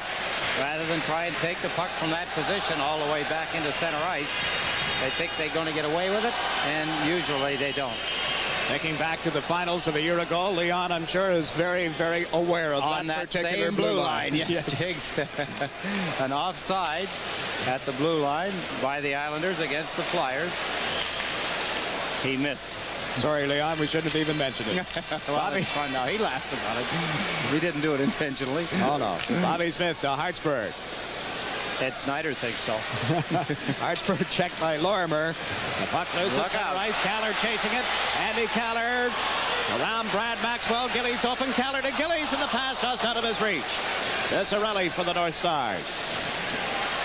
Gave it to Brad Maxwell. Into center. Now to Bobby Smith. Over the line with McCarthy trailing. Return pass. Ciccarelli on right wing. Shoots Smith the save, and Lorimer is there. Bob Lorimer checked on the end boards. The North Stars with 3 men in deep, and McCarthy couldn't pull the trigger at the side of the net. Bossy ahead to Gillies. Mark Gillies firing one into the Minnesota territory. Comes off the boards and picked up cleared quickly by Hartsburg to Bobby Smith. He shot it in wide of the Islander goal, and he shot it from his own side of the center ice stripe, forcing the icing call. A break in the action with the score. New York Islanders 3, the Minnesota North Stars 1. Gauthier with a streak on the line here. Hasn't picked up a point tonight. He has done so in 21 straight games, the playoffs, and 14 straight this year. The puck at center ice. Broughton shooting it into the Islanders zone. Back for it is Langevin. He and McEwen together on defense. Bob Bourne. His pass off the stick of Palmer. McEwen and Palmer on the boards at the Islander line, and Bossy comes up with the puck. Gave it to Trottier. Trottier left side to Bourne. Bourne cutting it on goal, is turned around, knocked off balance, the puck loose. Bourne poked it away from Palmer. Here's Bourne coming out in front. In front to Bossy, and it deflected wide. Bossy shoots it right out in front again. It hit the goaltender, Beaupre.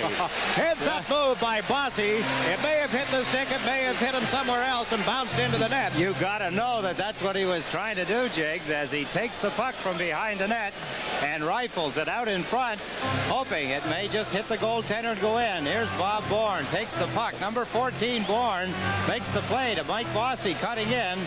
He's tripped up and the puck goes behind. Now look at Bossy shoot it at the goaltender. He thinks he's playing pool. He's going to bank it off the goaltender and into the net. He tried. There's no question. That's what he was trying to do. Don't see that happen very often. Very seldom. Merrick on this face-off now. Stanley and Nystrom up front with Morrow and Potvin on defense. Young and Merrick are waved out. McAdam comes in to take the face-off for Minnesota. McAdam and Payne, along with Tim Young, their forward line. Following the draw, the puck went to the corner. McAdam bumped off the puck by Nystrom. Nystrom ran into Giles. Here's Merrick in the corner. Young checked him. It comes right out in front. Cleared by Roberts. To Payne. Payne from center. Smith, the glove save. Knocked it off and played it around the board. Steve Payne for Minnesota. Centers one. Back to the point for Giles. Over to Roberts. Roberts shooting. That went wide of the net. Bounces off the boards on the far side for John Tonelli. Tonelli into center ice. Over that Minnesota line. Down to Nystrom. Nystrom shoots. Stick hand save by Beaupre as Nystrom went for the top right-hand corner. McAdam for Minnesota. Playing it rink wide, but out of the reach of Roberts. Bobby Nystrom has it. Nystrom shoots it into the Minnesota zone. Beaupre left it for Giles. 4 minutes gone by in the second period. 3-1 Islanders. Steve Payne at center ice. Up the right side to McAdam. Chasing it in the Islanders zone. Potvin back to tie him up. Raises the puck on the boards, and play has been called. There's a break in the action with the score. The New York Islanders 3, the Minnesota North Stars 1. See the time remaining in period number 2. Face off in the circle to the left of Billy Smith. Trottier got the puck to Lane. Cody Lane back to Trottier off his skates. Now he dumps it into the Minnesota zone.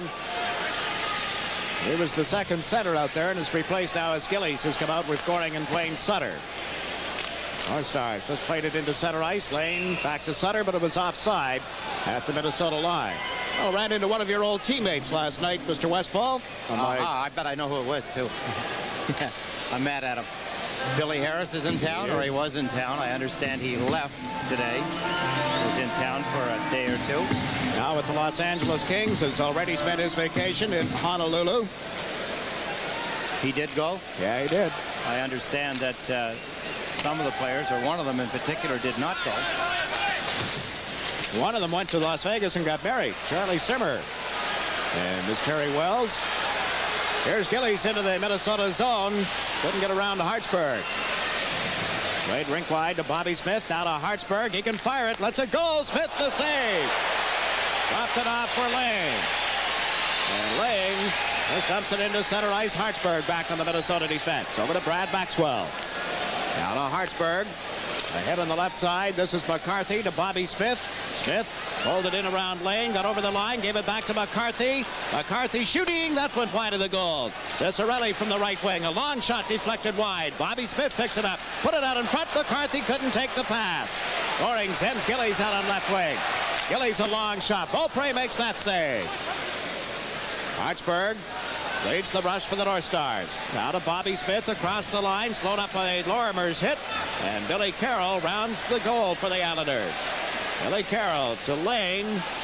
Into center. Bourne and Bossy got tangled up. Over the line is Palmer. He can fire the puck too. It came off the boards out in front, and Billy Smith covers up on it. Minnesota skating much better. They're getting a little chance now. There's some open ice they're taking advantage of, getting some shots away. They're long shots. Smith is handling them easily. A moment ago, Butch Goring makes a fine move. Technically, the Islander forwards, two of them, the wingers, should be covering the point men of Minnesota when the puck's in the Islanders' end of the ice, except when one of the wingers is back in helping the defense. Then the centerman's job is to take the winger's place. Butch Goring moved out, covered right in front of Hartsburg, took the puck away from him and got the puck out. Good play, good thinking by the centerman, Butch Goring, again in this game, as he did so well in the last game the other night. Now it's Brian Trottier feeding the pass to Bourne. He's across the line, racing into that Minnesota zone, trying to get around Greg Smith. Put it out in front. Bossy couldn't get a stick on it. Langevin a drive, and it deflects off the stick into the crowd. Dave Langevin, look at him. He knows that he could have got the puck away maybe just a little earlier. It was deflected up into the seats just at the top of the circle. A good opportunity for the Islanders. Here's Bourne. Watch the shift here. He takes a little stutter step, gets part way around the Minnesota defenseman, dumps it in front of the net. It goes right back out to Langevin. Now play underway in the Minnesota zone. Bossy was knocked down. The puck loose. Greg Smith for the North Stars. This is Palmer. Palmer over that far side. Kristoff shot. Billy Smith made that save and left it for Langevin. So Mike Bossy. Bossy drops it for McEwen. Over the Minnesota line, dumped it between the defense, and it's grabbed and held on to by Beaupre, so we get a break in the action with the score. Islanders 3, North Stars 1. Look at Bobby Nystrom. Intensity. There it is. All over Bob Nystrom's face. Got his 5th playoff goal here tonight. It was the one that put the Islanders in front for the first time. 14:39, and it's Nystrom in control of the puck. Bobby Nystrom around Roberts. Back of that Minnesota goal. Trying to center. Merrick was open, but he couldn't get the puck to him. Now Roberts clears it out of the Minnesota zone. Denny Potvin with it at center. The Islander captain got a bump from McAdam as he played it into the North Star zone. Roberts and Nystrom go back to the net. Nystrom came up with the puck centered, but there was nobody there but Giles. Giles to McAdam on right wing. Potvin got back in front of him to break up the rush. John Tonelli to Bobby Nystrom. Ahead to Merrick. Off his stick at the Minnesota line and cleared back. Tonelli turning. John Tonelli plays it to the left wing. Hustles after it around Roberts in the Minnesota zone. Nystrom will pick it up. Bobby Nystrom takes a look. Tried to get it to Merrick, and it was broken up. Cleared by Anderson. Up the right side to McAdam as he races into the Islanders zone, but Morneau gets back ahead of him. Icing called against the North Stars. Back in the first period, Mike Bossy scored his 9th power play goal from McEwen and Potvin at 4:23. That goal extended the Islanders' NHL playoff record of 26 power play goals. Of course, Bossy has also a playoff record with 9 power play goals of his own. An amazing year in that area. This points up the fact again that specialty teams mean so much. The Islanders, who had the #1 power play unit in the regular season, have done it again here in the playoffs. This is Hartsburg for Minnesota. Got one into the Islanders zone. McCarthy and Lane go after it. Gordy Lane lost it to Bobby Smith. Maxwell at the blue line, and it came outside the line. Offside being called. Clark Gillies sliding out, forcing Hartsburg. The puck was bouncing. He could not handle it well, but he forced him back close to the blue line, and the puck bounced over his stick just outside the line. Leon Stickles' line again. Not to belabor that particular phrase. Billy Carroll centering for Clark Gillies and Dwayne Sutter. This is Gordy Lane, number 24, to Lorimer. Lorimer across the Minnesota line. Dropped it for Dwayne Sutter. Sutter's shot almost hit Lorimer, but it went off the stick hand of Beaupre. Now Gillies around the boards to Sutter. Dwayne Sutter checked in the corner. Bobby Smith turning. Sutter right on top of him. Bobby Smith can't get around Billy Carroll. Gillies brings the puck back into center ice. Gave it to Lane. Lane to Gillies. Gillies shot it around the boards. Beaupre cuts that off for Hartsburg. Hartsburg came out in front of his own goal. Ahead to Bobby Smith. Smith to the left side to McCarthy. Didn't get much on it. Now Smith lets a long shot go right into the catching glove of Billy Smith. We have a break in the action here with the score. The Islanders 3, the North Stars 1.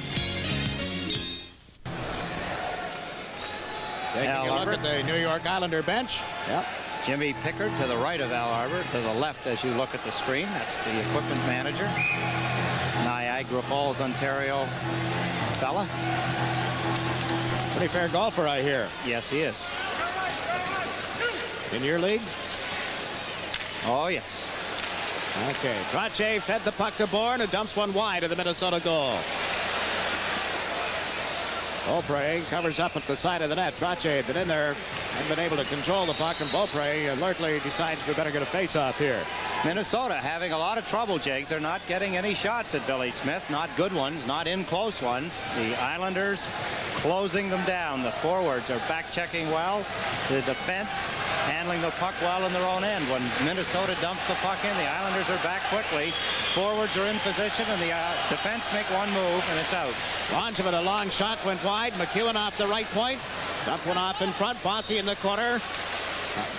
Mark Barrett down, and Greg Smith plays it around to the blue line and got it away from McEwen and into center ice. Langevin not able to wait long enough for Kaller to get back on side, thus offside call, as Kaller is out there with Trache and Bossy just now. Haven't seen a whole lot of Butch Goring tonight. Not in the second period so far, we haven't. Butch, of course, with 40-some stitches on his bottom lip and chin. It was a skate that came up and cut him. It was a freak accident. The Minnesota player's skate came up. He fell, and as he fell, his skate was coming up. Butch Goring was falling on top of him, and Palmer has just scored for Minnesota, ripping a shot off the left wing side. Identical plays we saw against Calgary last Saturday night when he put the puck right through the net. Rob Palmer, what a blast. I'm not sure whether it was deflected or not. We'll take a look here as Minnesota in their own end of the ice. That's number 23, Greg Smith, gets it ahead. There's 14, Palmer, as he crosses the Islanders' blue line. Moving over, sticking out his stick is McEwen. The puck goes up quickly, and it's in the top left corner, right off the goalpost. Rob Palmer, what a blast. His 8th playoff goal by young Rob Palmer. Minnesota gets them a closer spot to the Islanders. It's now 3-2. Broughton and Greg Smith get the assists at 9:15 of the second period. Palmer the goal, and it's 3-2. Nystrom across the Minnesota line. Didn't get around Roberts. Steve Payne. Up the right side, it went off Nystrom's stick and into the crowd. Going to get another look, Jiggs, at the goal at Palmer. What a blast, and he can shoot him. You're right, he put the puck right through the net the other night against Calgary. As he winds up, he lets the shot go. It did not touch the stick of Mike McEwen. It just cleanly beat Billy Smith. A hard drive by Palmer. Now the North Stars have cleared it to center ice. Denny Potvin for the Islanders to Nystrom. Sends Merrick over the line. Merrick is checked and the puck ends up on the stick of Payne. Payne rink wide to McAdam. Now McAdam. Potvin had him lined up. McAdam in control of the puck again. Potvin right on top of him. McAdam got it to Young. Back to the blue line to Roberts. Roberts a drive and off McEwen. And it ends up poked close by Billy Smith. On Tonelli. To Merrick. He couldn't get out of his own zone. Now Tonelli steals the puck and dumps it into center ice. Picked up there by Nystrom. Nystrom over to Potvin. Potvin up the left side for Tonelli. Ran into Giles. The puck loose. Here's Merrick with it. Wayne Merrick starts to move in. The play has been called. John Tonelli's going to get the gate. A roughing penalty being called. There's a break in the action with the score. The Islanders 3, the North Stars 2. Tonelli gets a roughing penalty in this play here. That's Kurt Giles. Tonelli runs into Giles, runs into him again, gives him a little extra as he goes by him, and that little extra costs him a 2-minute penalty. The Islanders will now have to kill another one off, or attempt to. 10:26, the time of the roughing penalty. Out there for the Islanders, Butch Goring and Billy Carroll. Cody Lane and Bob Lorimer on defense. Giles and Roberts on the Minnesota defense. Bobby Smith is out along with Kristoff and Ciccarelli. They played it to Kristoff. Kristoff back to Giles. Into center ice. It goes to Roberts on the left side across the Islander line. Roberts plays one around the boards, but Lane is there. Gordy Lane slaps it to the line. Maxwell holds it in. Back of the net. Bobby Smith now to Kristoff around to Ciccarelli. No one in front of the net for Minnesota, Jigs. All three of them behind the goal line. The shot from the point was blocked. Bobby Smith picking it up. And again, nobody in front of the net. Smith couldn't find anybody to give it to. Bobby Smith lets it go and it hit Lane. Now Ciccarelli to Smith. Kristoff is in front of the net this time. Smith takes a look for him, lets the shot go, and it was wide. This is Roberts at the blue line. Lost it on the boards, and Lorimer feeds it to Goring. Now to Carroll. Carroll over the line, coming right in. Billy Carroll went to play it to Goring, and that went behind his teammate. Roberts sends Bobby Smith into center ice. Over the Islander line, cutting to the left side. Drop pass. Ciccarelli around Goring. He shoots Smith, the stick save. Goring is there to clear it the length of the ice. A close call. Billy Smith making a good save. Bobby Lorimer racing for the bench. They want to get a change. Morrow has come out with Potvin, Trottier, and Kaller for the Islanders as Payne gets into the New York Islanders zone. Over to McAdam. McAdam around Kaller. Goes back to the net with it. Al McAdam's pass cut off and cleared out of there by Morrow. 12 seconds left in the penalty to John Tonelli. Opre leaving the puck for Hartsburg. Greg Hartsburg over in the far side to Brad Maxwell. Maxwell just dumps it into the Islanders zone, and that's going to be called for icing. The penalty against Tonelli has expired. That's a big kill for the New York Islanders, Jake. It's a break in the action with the score. The New York Islanders 3, the Minnesota North Stars, 2.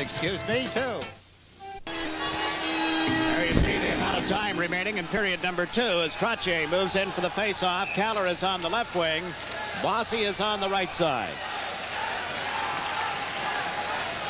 Puck comes back to Bossy to the blue line for Morrow. Dumped it around the boards. Greg Smith checked there by Bossy. Bossy centers. Bourne couldn't get a stick on it. Bourne had come out along with Carroll now.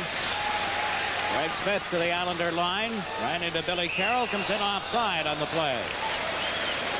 Neil Broughton offside, Jigs, down the right wing side. He was having a little duel with Mike Bossy. Bossy was back checking on him. He broke loose from Bossy, but got across the line. Look at Glenn Sonmore, the coach, jawing away. Never know what he's saying. The North Stars are going home right after the game tonight, chartering back to the Twin Cities. Now Billy Carroll gave the pass to Bourne across the Minnesota line. Bobby Bourne dumped it out in front. Here's Bossy with it. Goes to the corner. Back of the net to Carroll, and that's broken up by Barrett. And Barrett to Palmer. Fans yelling because Greg Smith had knocked Bossy down in the Minnesota zone. Here's Palmer with the puck at center. Bob Palmer poked it in across the line. Came right back to Palmer. Palmer coming in. Takes a drive way off the target. Barrett holds it in at the right point. Eddie Barrett dumps it back of the goal. Denny Potvin chasing it. Knocked it away from Palmer to Bossy. Bossy's pass intercepted. Anderson playing it around the boards, but Morrow is there. Danny Morrow turned to get away from Bobby Smith. Up the right side to Bossy at center ice. Over the Minnesota line. Mike Bossy. Right side to Bourne. Bob Bourne. Stick handles in. Shoots. Beaupre the save. The rebound. He got in front of another one. Bourne tapped it wide.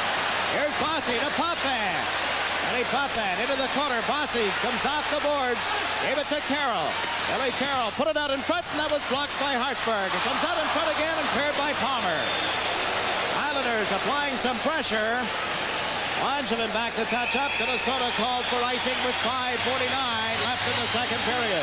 Good chance for Bob Bourne, but he could not get the puck over the sprawling goaltender. This is Bossy cutting in. Hartsburg, number 4, backing up. Bossy, what a play he makes here to Bourne. Bourne walks in, pulls it around. Number 4, Hartsburg again. Beaupre, what a save, another save, and look at this, another save as Bourne can't get the puck over. 4 in a row. Beaupre steals from Bob Bourne. Finally, the puck slid to the corner, and then it was iced by the Minnesota North Stars. Bob Bourne has to be shaking his head a little bit as he gets 4 chances to put it in, and he's robbed every time by the 20-year-old Don Beaupre. Scoring, centering now for Gillies and Sutter. Bobby Smith has moved in for Minnesota. The Islander defense is McEwen and Langevin, every man inside the Minnesota blue line for this draw. And Goring won the faceoff, got it to Gillies, turns in front, shoots, that went wide. Goring from back of the net. Now Dwayne Sutter trying to put it out in front. Goring moves in. It's Goring. Down to Sutter. Dwayne Sutter to the blue line off Cicerelli's stick. Langevin played it into the corner, and that deflected up to Roberts. To Cicerelli to Bobby Smith, just out of his reach. McCarthy unable to catch up with it as McEwen cleared it to the Minnesota line. Roberts flips it high in the air, but not out. Here's Clark Gillies. Got it around the boards. Back for Minnesota's Roberts. Cody Roberts coming out on the left side. Gave it to Giles. Back to Roberts. Roberts pokes it in over the Islander line, forcing McEwen to go after it. Mike McEwen around Cicerelli. Plays it to center ice to Dwayne Sutter. Sutter over the line. Takes a shot that was blocked by the defenseman Roberts. Now Sutter back of the net. Roberts tied him up. Bobby Smith lost it to Merrick. Merrick trying to get it to Sutter back of the goal. The puck comes loose on the left wing boards. Here's Roberts for Minnesota. Playing it to the Islanders zone, but offside, a two-line pass. Cicerelli and Langevin collided. Cicerelli takes a look up to see who hit him. The whistle blew just as Langevin hit him. Not many players are going to retaliate against Dave Langevin. What a great guy, Glenn Sonborn. What a great job he has done with this Minnesota North Star team. His third year as their coach. He and Murray Oliver. That's Murray the Muzz Oliver, one-time Detroit Red Wings, Boston Bruin, Toronto Maple Leaf. Was in Boston when I was there. We can't overlook the third member of that Minnesota coaching staff, another former teammate of yours. Parisi, who played here on the New York Islanders. Ran into him on my scenic tour last night, too. I understand you ran into just about everybody.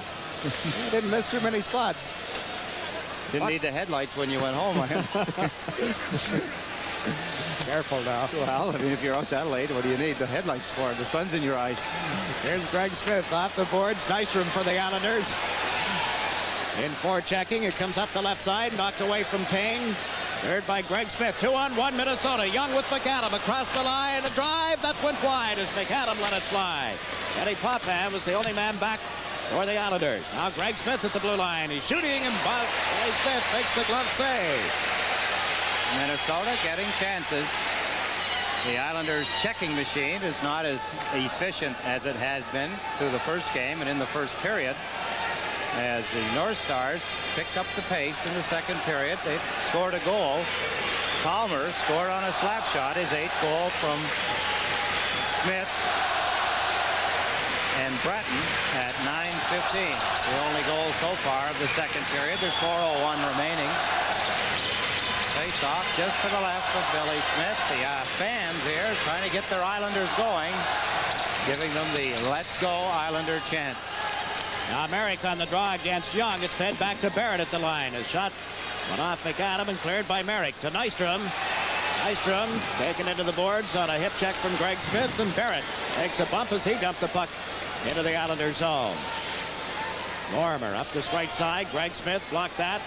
Got it high in the air, and Lane goes back for the Islanders. Minnesota touched it first. There's no icing. Now Lane is knocked down on top of the puck and will get a face-off deep in the Islander zone. 3:36 remaining in the second period. North Stars have the only goal of period 2. Palmer from Broughton and Greg Smith. Moved to within a goal of a tie. 3-2 Islanders. Minnesota, Jiggs, are skating more like we expected Minnesota to skate through their playoffs with Boston, Buffalo, and Calgary. They skated well. One of their best weapons was the fact that they were a very mobile team and moved the puck extremely well. They get the draw back to Hartsburg. His long shot. Smith the save. The rebound just went wide of the net. Trying to come out on the right side is McEwen to Bossy, now to Trottier. Over to Bourne. Bourne across the Minnesota line around Brad Maxwell. Back of the net, put it out in front. Trottier was too well covered. Here's Bossy. Couldn't make it lie down, and Broughton has a break. Broughton across the Islander line. Coming in on left wing. McEwen steers him wide of the net. Mike McEwen in the corner. Unable to control the puck. Trottier moves in for the Islanders. Gave it to Bossy. Bossy feeds it to Bourne. Into center ice. 3 minutes left. Bourne a long shot wide of the goal. Here's Trottier with Bossy. Bossy picked it up but couldn't get around Hartsburg. Now Bossy dumps it back in the Minnesota goal. Trottier is really being tied up in front of the net by both Brad Maxwell and Broughton, and no penalty call. Hartsburg gets into the Islander zone. Gave the puck to Palmer. Palmer checked. Out comes Clark Gillies. Gillies one-on-one with Brad Maxwell. Lets the shot go and hit the defenseman, and Kaller is there. Gave it back to Gillies. To Kaller. Kaller shooting. The goaltender Beaupre able to make the save. Kaller again. Forechecking well in that Minnesota zone. Gillies with it. Clark Gillies to Kaller. Couldn't get a shot away. Kaller without a stick. Kicked the puck to the corner. Goring gives it to Clark Gillies. Back to Goring. He shoots on it. Just went wide on the glove side. He had a lot of net to shoot at. Came outside the line. Morrow dumped it in on a delayed offside. Brought out now by Hartsburg. Hartsburg backhanding it into the Islander zone. 2 minutes remaining in the second period. Billy Smith gave it to Popham. Long pass. Just did get there to Goring. 3-on-2 as they come to center. Goring across the line. Brooks Goring stops. Tried to make the play. Got it to Kaller. Back to Goring. Goring dumps one around the boards. Here's Gillies chasing it. Ciccarelli for Minnesota. Beat him to it. Got the puck to Roberts. Now to McCarthy. McCarthy plays it into center ice, but Morrow was there to Goring, but they rule it offside at the Minnesota line. 1:37 left to play, second period. Islanders come back now. Jake, a little more intensity. The Minnesota North Stars picked things up, and that has shaken the Islanders a little bit. They were playing somewhat nonchalant through the early part of the second period on in almost to the late stages here. And I'm sure Al Arbor trying to remind them you do not want to have the momentum in Minnesota's favor coming into the third period. That would not be in the best interest of the New York Islanders.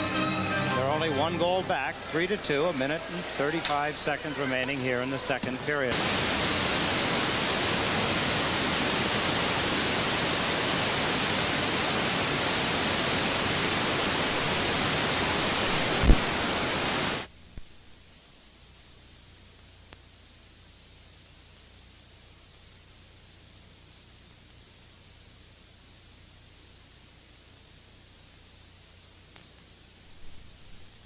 The save. Lang slaps it around on the left side for John Tonelli. Tonelli Last minute of play in the out on the period. right side, but out of the reach of Nystrom. Roberts back for Minnesota. Less than a minute remaining in the second period. 3-2 Islanders. Kane fed it into center ice. Anderson across the Islander line. Hit Eric Anderson. Chased to the boards by Lane. Tonelli lost his balance back of the net. Warmer tying up Payne, and we'll get a face-off to the right of goaltender Billy Smith. Well, the crowd down to our right has spotted Jerry Cooney, who knocked out Norton in the first round Monday night at Madison Square Garden. Jerry's going to be one of the guest performers tonight in the shootout, or the shot on goal competition here in the second intermission. One of the banners that was here Tuesday night, back again tonight, says Rangers plus Norton, 2 Long Island KOs. Rather clever. Very clever.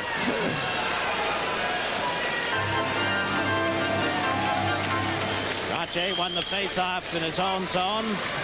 North Stars trying to tie up McEwen and the puck, and they do. So important on face-offs such as that one, that when Brian Trache, if he wins the draw, which he did there, the puck gets behind him. His job then is to take out the center iceman opposite him, which is, of course, number 7, Neil Broughton, and his teammates have to go for the puck, as Bossy does right there. Now it's Bossy to Bourne, over the line, trying to come in around Barrett. It's knocked down, goes to the corner, and the puck ended up underneath Beaupre. Bourne and Barrett continue their one-on-one competition here tonight. Started in the first period with that heavy check that forced Barrett to go to the bench after losing his wind. Get another look at Bobby Bourne trying to use his speed outside Freddie Barrett. Barrett is not going to have any part of it. Down goes Bob Bourne. Tough way to go into the boards. Fred Barrett gives the little follow-through, gets Bourne in the side of the head into the boards.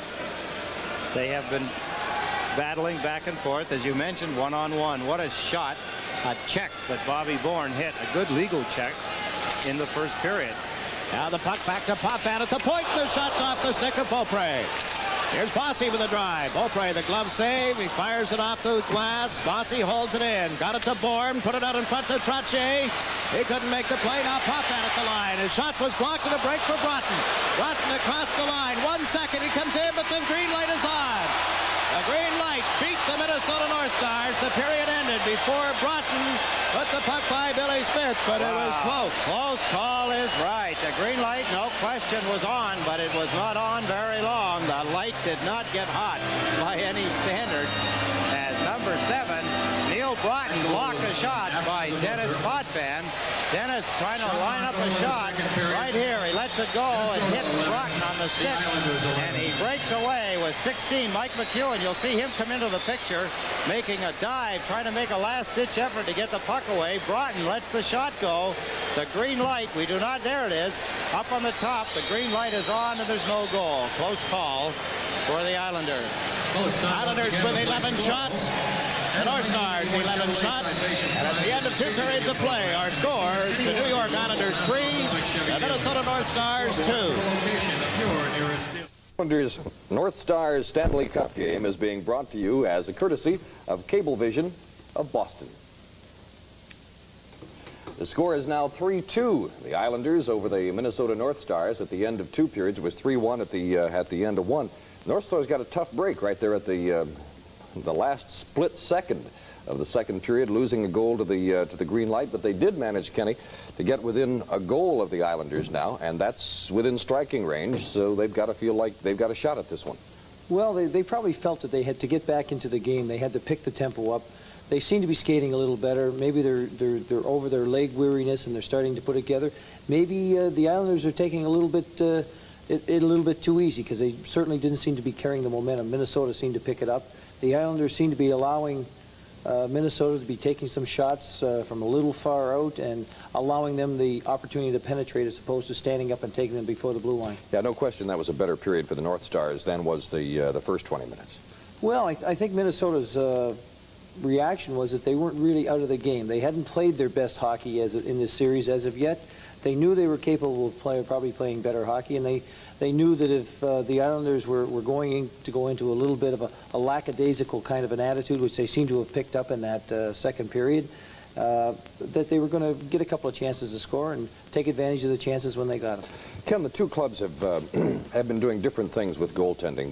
The North Stars have been switching back and forth between Meloche and Beaupre, not alternating game by game, but they have been using 2 goaltenders, and the Islanders have gone through with their one guy.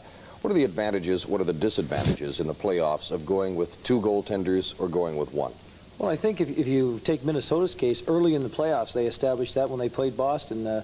They started the series with Meloche. Meloche wins the first game. They come back with Beaupre, and a lot of people really hadn't heard that much about Beaupre, but he had played a lot of games for Minnesota. He's played quite well. I think he's only 19 years old.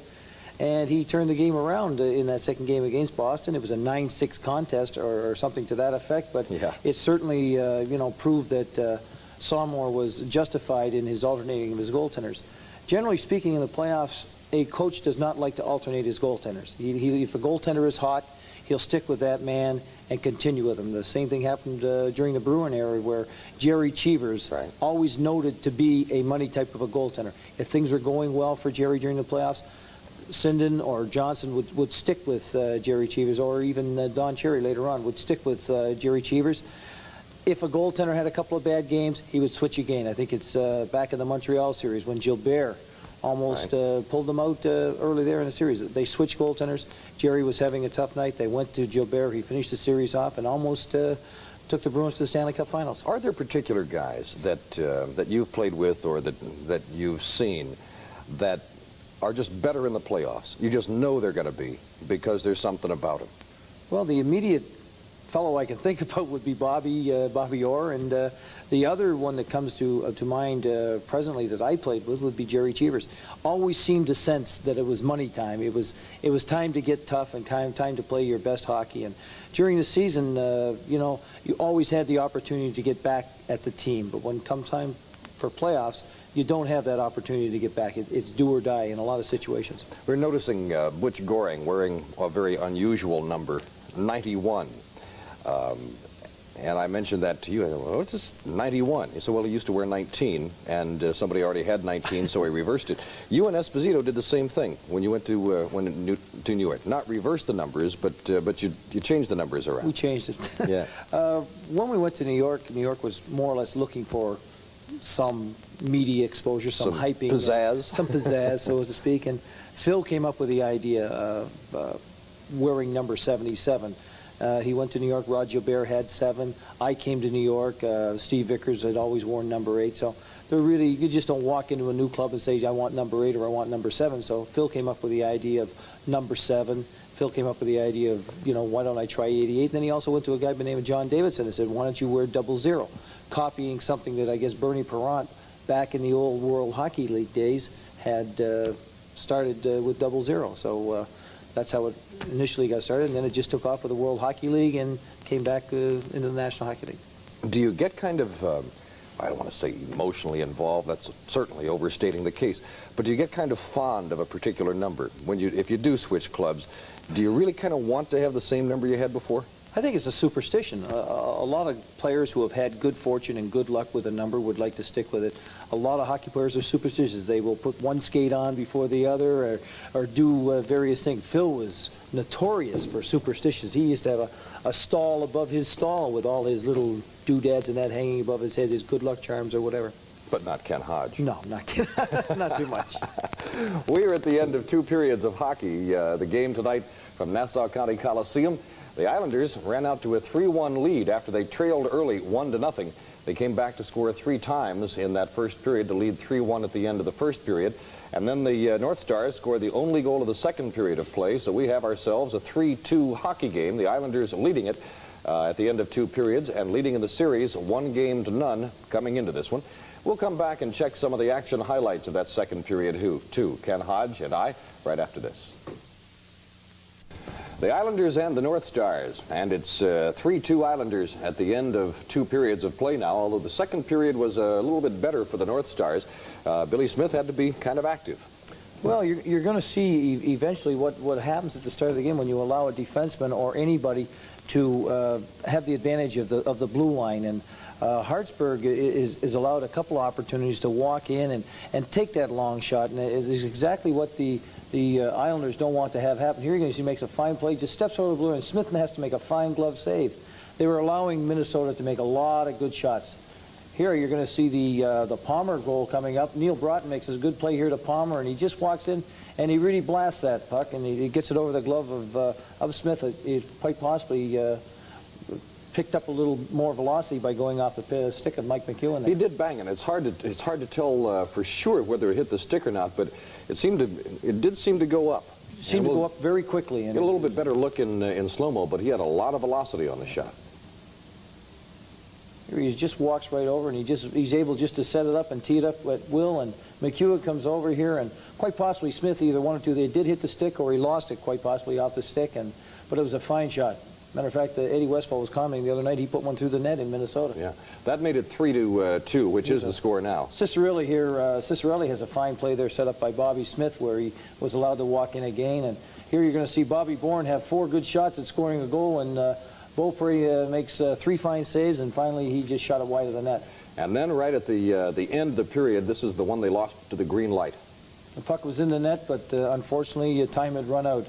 A good play there. He blocked, Neil Broughton had blocked Dennis Potvin, shot at the point and walked right in all alone on Billy Smith. Well, the Islanders lead at 3-2, but the North Stars have gotten back, I guess, where they'd like to be, and that is just in the game within one of tying it at this point.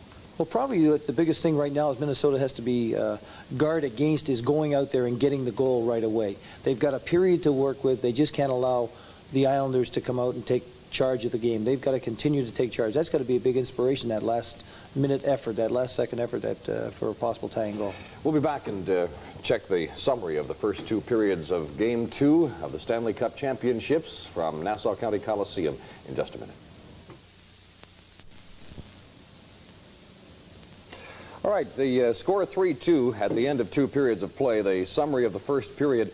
Dino Cicerelli scored the first goal of the game. That was for Minnesota. And Mike Bossy scored for the Islanders on a power play. Nystrom and Potvin followed to make it 3-1 at the end of the first period. Lone goal in the second period, Brad Palmer for Minnesota. That makes it 3-2, and that's where she stands at the end of 2 periods. Let's get back for third period action now to Jiggs McDonald and Eddie Westphal. We take a look at the summary of the second period. You see the shots by Minnesota, same as the Islanders. So over 2, the Islanders with 22 shots, Minnesota with 20. And the North Stars had the only goal. The Islanders have a summer hockey school scheduled for July 20th to September 5th at Cadillac Arena. There are still openings. It'll be held in 2-week sessions. Age groups are 7 to 10, 11 to 13, and then 14 to 17-year-olds.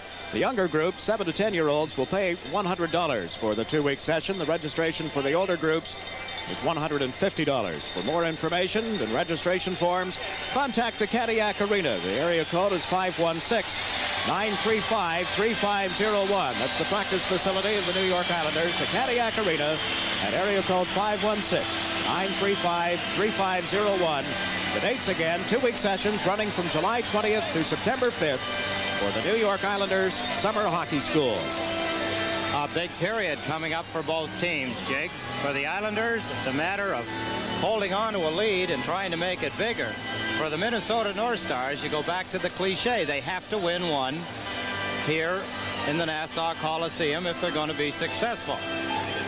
They would like to do it tonight. They do not want to wait much longer. They're going to have to take the play as they started to do in the second period. They're going to have to take the play to the New York Islanders and get some consistency in their offensive threat around Billy Smith's net.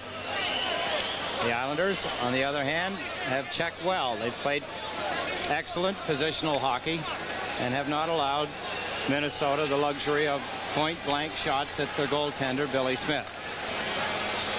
How they go about doing that, I don't know how. If the Islanders continue to check well, they're not going to get the opportunities, but they've got to outwork the Islanders if they're going to be successful. They started to look better in the second. Throughout most of the second period, they kept coming at the Islanders, but again, coming out of their own end is one of the fortes of the New York Islanders. They do it better than any other team. And I don't for 1 minute subscribe to all the things that they were saying about we're just happy to be here. They're here to win. No question.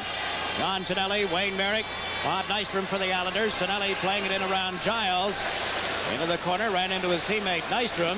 Tonelli now plays it back of the goal, and Roberts gives chase. Tony Roberts dumping it into center ice. Potvin on the left side to Tonelli. Played it to the Minnesota line. It's cleared quickly for Tim Young. Here's Young over the Islander line. Is shot right on. Smith the save. Loose puck and the rebound, and they score. Minnesota has tied it up. And Smith is hurt. Billy Smith rolling over in pain. Here comes trainer Ron Waskey.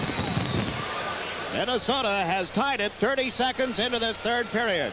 Smith is in pain. He fell on his arm. I don't know What the problem is, he's clutching his left arm, it seems, Jiggs, as he thrashes around in obvious pain. Here's the play as Tim Young, who has not seen that much action, crosses the Islander blue line. He lets the shot go. Ken Morrow moves across to make the check. He knows that the left winger is covered by Bob Nystrom. Billy Smith makes the save. He just dropped on his wrist, his left wrist. And the shot. Or did he get the skate? Maybe the skate hit his arm. It's whatever on the left side. Anyway, it seems to be his left arm. His 14th of the playoffs for number 26, Steve Payne. Steve Payne was the player. He busted across the blue line. He shook off the check of Bob Nystrom, and that's the thing you can't do. Nystrom let him go, and he went in. The rebound off Tim Young's shot lay right out in front of Billy Smith. Smith was off balance. He could not get to the puck. And Payne cruised in, knocked the puck into the open net, and ran into Billy Smith, who is still lying on the ice. That's Dr. Jeff Minkoff, the team's orthopedic doctor. He's a surgeon as well, and he's checking him over. Billy seems to have quieted down a little bit now. He's just laying still as they talk to him, trying to ascertain what the problem is. It looked like his left arm at one point. It is a left arm as he hangs it down. They could take him out of the net, Jakes, for a while and let Rolly Melanson take over and then put him back in if they so elect to. Yeah, unlike baseball, where when you remove a pitcher, that's it. Or remove a player from a game. In hockey, the case of the goaltender, he can be put back in there, unless thrown out of the game, of course. A new concern for Al Arbor, the Minnesota North Stars, 30 seconds into the third period, have tied the score. I would have to think that the way Billy Smith is reacting, he is not going to continue. That's just a guess. But he is in obvious pain as he rocks back and forth, the doctor trying to find out exactly what it is. Rolly Melanson skates back toward the bench. We'll keep an eye on him and see if he gets his gloves and stick ready. He's starting to do some stretching exercises. Yeah. The indication would be that he's going to have to go to work. Dr. Minkoff is leaving the ice now. It's going to be tough, Jakes, to get Billy out of there. He is not a guy that bows out quickly. Watson coming back toward the goal. Billy Smith still with some pain. Now the two goaltenders confer. Trainer Ron Waske still there. But Billy's going to stay in the game. Yeah. I told you, you're not going to get him out of there very easily. There is a bit of a concern now because it's at this point, it's his decision. It's at this point that Al Arbor's concern will mount. He's got to keep a close eye on the catching hand of Billy Smith, see how his reaction is, because you don't want Billy, his pride, everything, his eagerness to finish the job that he started runs high, and you have to be careful here because as an injured player in the net, it may be harmful to the team. At Minnesota goal again, Payne from Young and Roberts at the 32nd mark, giving Steve Payne 14 playoff goals. Islanders went into the Minnesota zone offside from the ensuing faceoff. Al Arbor has Butch Goring between Clark Gillies and Andy Kaller. Kaller on the right side, Gillies on the left. Bobby Smith on the faceoff. Minnesota got the draw. This is Brad Maxwell. Hartsburg now to Bobby Smith.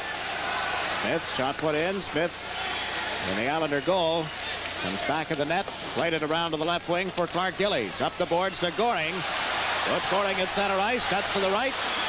Over that Minnesota line. Goring takes a look. Tried to give it to Gillies. That was broken up, and the North Stars failed to capitalize on a chance to come out of their 3-on-2. Bobby Smith rounding the goal. Plays it to the open wing. Here's Kaller in forechecking along with Goring. Kaller let the shot go, blocked by Beaupre. Now Lorimer moves in, tipped it back to the Minnesota goal. North Stars having trouble coming out. Goring out in front. Kaller's shot was blocked. Kaller the rebound, and Beaupre got in front of that. Now Hartsburg around to the right side to Cicerelli, who slaps it the length of the ice. North Stars will be called, but they were in trouble in their own zone. What a save by young Don Beaupre off Andy Caller. Caller left all alone just to the left of Beaupre. The pass came out from Goring. He slapped it immediately. Beaupre got his left leg out just in time to make the save. As we take a look at it, right here, that's Bobby Lorimer checking Hartsburg. The puck comes out. Caller had taken one shot. That's his second shot there, the backhand, as number 5 for Minnesota.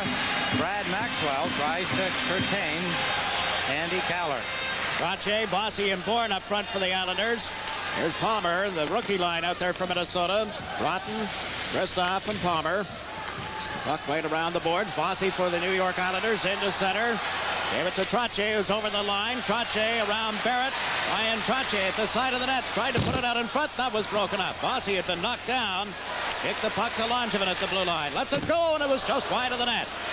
Now McEwen from the right side. A drive. That sails wide as Bossy is on the deck again. They're belting him every chance they get. Trache with a shot. Bossy in front. Backhander blocked by Beaupre. Palmer clears it, but not out. Mike McEwen checked at the line, and the puck comes to Trache at center to Langevin. Langevin across the Minnesota blue line. Fired it off Barrett's leg. It's loose at the side of the goal, taken by Greg Smith of Minnesota. Now to Kristoff. Kristoff at center ice across the Islander line. Ran into Langevin. They go to the boards, and Kristoff ends up on the ice. Hard check from Langevin. We'll get a face-off and the break in the action with the score tied. The Islanders 3, the North Stars 3. Tremendous pressure by the New York Islanders. Trache, Bossy, all swarming around the net out there. A couple of chances. Don Beaupre is playing some game for Minnesota. Eric centering for Tonelli and Nystrom. Here's Potvin. Put it in the skates of Young, and now Tim Young fires it around the boards in the Islanders zone. Billy Smith played it over the glass into the crowd. Tried to bank one off the glass. Going to face off to the left. Minnesota with Young centering for McAdam and Payne. His arm, Billy Smith's left arm, seemed to be not too bad there, Jigs. As he shot the puck, I was watching it. He uses his left arm on the lower part of the stick to push, and he seemed to get a lot on that puck as he lifted it up over the high glass on the end of the rink. Waiting for Leon Stickle to drop the puck. Now he waves Young and Merrick out of there, so McAdam comes in for Minnesota, and Brian Trache will take the draw now for the Islanders. Adam cleared it to the corner. Potvin got it to the line. Giles to Young. Young centers, broken up by Morrow, and the puck comes outside the line. Kurt Giles lost it. Recovered just in time as Merrick was right on top of him. McAdam slaps one around the boards. Tonelli out for the Islanders now. John Tonelli up the middle, but out of the reach of Merrick. Here's Roberts for Minnesota to Giles. Giles shot it in off the stick of Morrow. Eddie Morrow to Bob Nystrom. Nystrom to Merrick. Merrick just knocked it away from Ciccarelli. Maxwell with it for the North Stars. Brad Maxwell dumps one in wide. Going back is Denny Potvin. Potvin trying to get it to Gillies, who was stolen by Ciccarelli. Then Potvin upends him, and Dennis is going to get the gate. He might get more than the gate if he gets a hold of the referee. He's got a lot to say. As Lewis waves Dennis Potvin a tripping penalty to the penalty box. A break in the action with the score tied. The Islanders 3, the North Stars 3. Islanders penalty. Potvin gets a tripping penalty as he upends Dino Ciccarelli right there. He puts the stick between his legs and just pitchforks him. On top of his head, off goes Dennis Potvin, a tripping penalty. Score tied 3-3. Not a good penalty for Dennis Potvin to take at this point in the hockey game. Sixth power play chance tonight for Minnesota. They're 1 of 5. And scored 20 power play goals, including Ciccarelli's first period counter here tonight. It'll be Goring, Carroll, Lane, and Lorimer for the Islanders. Bobby Smith with Ciccarelli and Payne for Minnesota. Roberts and Giles at the point. It's Kristoff, not Payne. Kristoff playing on the left side. The puck loose. Billy Carroll tips it to the blue line, but not out. Roberts tried to play it to Ciccarelli, but Lane broke that up. Now here's Giles for Minnesota. Miles up the left side. Steve Kristoff got it to Bobby Smith to Ciccarelli. Couldn't take the pass. Goring and Ciccarelli go to the corner. Ciccarelli comes off the boards. The check from behind by Lane. Gordy Lane has it and escapes. Still moving it. Now they like to blow the whistle and we'll get a face-off. Butch Goring nods to Gord Lane. Right play. Both their backs were to the play. They did not have an opportunity to turn and shoot it down the ice that deep into the end. It's not easy to do, and Gordy Lane elects to freeze the puck. Taking a look at both coaches.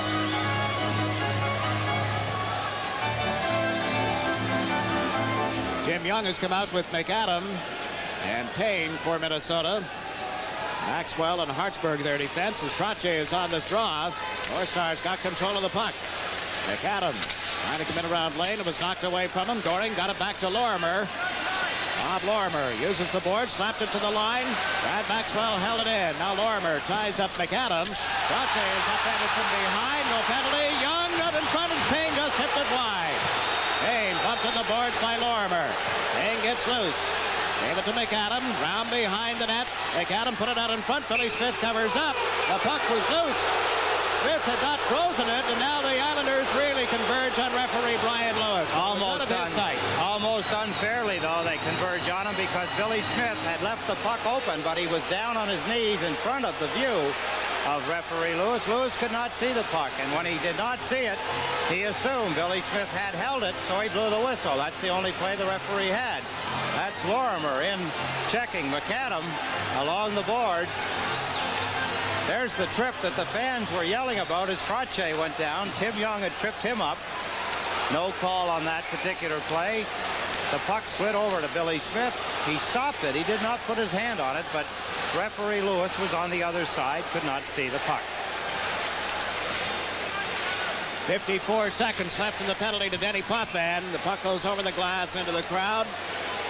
Face-off will be to the right of the Islander goal. Trottier, Bourne, Langevin, and Morrill killing it off. Glenn Sonmore has McAdam, Young, and Payne as his forward line. Hartsburg and Brad Maxwell on defense. Sonmore encouraging his players. He's telling the lines there just who's up. He's informing each player who he wants ready in case the line wants to change that's on the ice at the time. He has everybody set to go out and replace each one of the players that are on the ice at this time.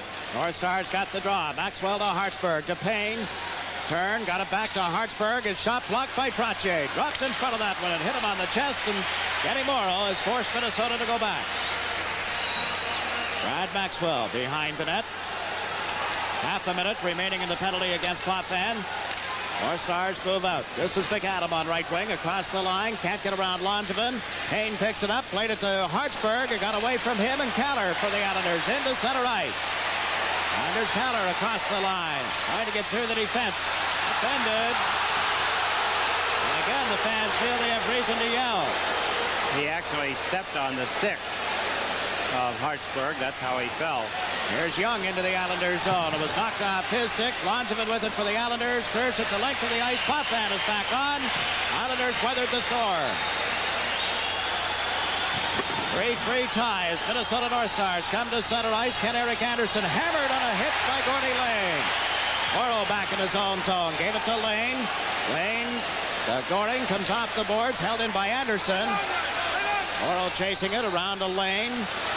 Toward Lane. Up the left wing out of the reach of Gillies. At center ice, it's Barrett for Minnesota to Greg Smith. He dumped it in. It hit Lane. Gordy Lane comes back quickly. Gave it to Gillies. Mark Gillies clears one into center ice. Knocked down by Barrett.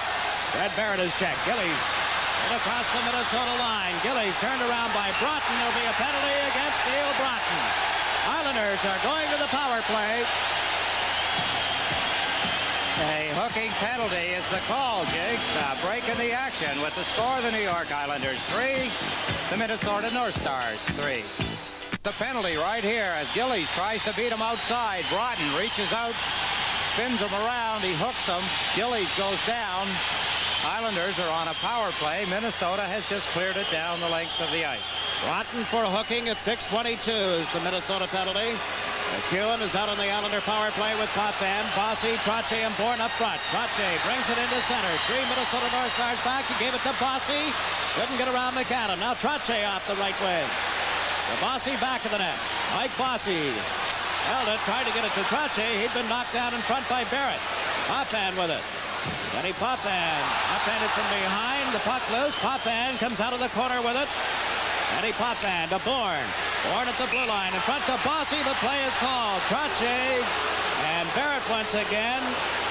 Got a tangle in front. They're both going to go off. Right, Jakes. Barrett and Trottier are both going to get the gate. Barrett trying to hold Trottier from getting in front. Trottier is after Beaupre now. Maybe if we get a replay of what's going on, Trottier very seldom does he get that mad. He is upset and went after Beaupre. Goes to the box. A break in the action with the score still tied. Islanders 3, North Stars 3. Kicking penalties. Brian Trottier. Here's what's happened. Watch Trottier as he comes in from the side. Look at this. Beaupre hits him. Barrett goes after him. Trottier and Barrett go down, but it was Beaupre who give Brian Trottier a butt end as Trottier come out from the side of the net. Now play gets underway. Goring has taken Trottier's spot at center ice with Gillies and Bossy. Bossy rink wide. McEwen moves in, shoots. Beaupre the save. Shot was a little high as Mike McEwen moves in quickly. He's a left-hand shot. He looked a little like he was having trouble getting his footing. As he let the shot go, he was falling and the shot went high. Beaupre talking to referee Lewis, explaining that Trottier ran into him, probably trying to convince the referee he had nothing to do with the fracas that Barrett and Trottier went off the ice for. Minnesota got the draw, and Roberts fired at the length of the ice. 1:05 left in the penalty. The first one against Broughton. Here's Denny Potvin giving it to McEwen. Now to Clark Gillies. Gillies on his off wing, shot it around the boards. Beaupre out of the net, got it off. Goring into forecheck along with Bossy. Mike Bossy off the boards to Potvin at the blue line. Denny Potvin into Goring, back to Potvin. Dennis lets one fly, it hit Anderson. Here's Goring with it, rink wide to McEwen. Mike McEwen back to Denny Potvin. Potvin to Goring. Coach Goring back to the line. Potvin shoots. Beaupre just got a piece of it. Here's Goring in the corner. Back to the point again. Potvin to Goring. Goring starts to move in. He shoots. Beaupre the save. Goring in front to Potvin. A drive. He scores! All right. Dennis Potvin Wilson.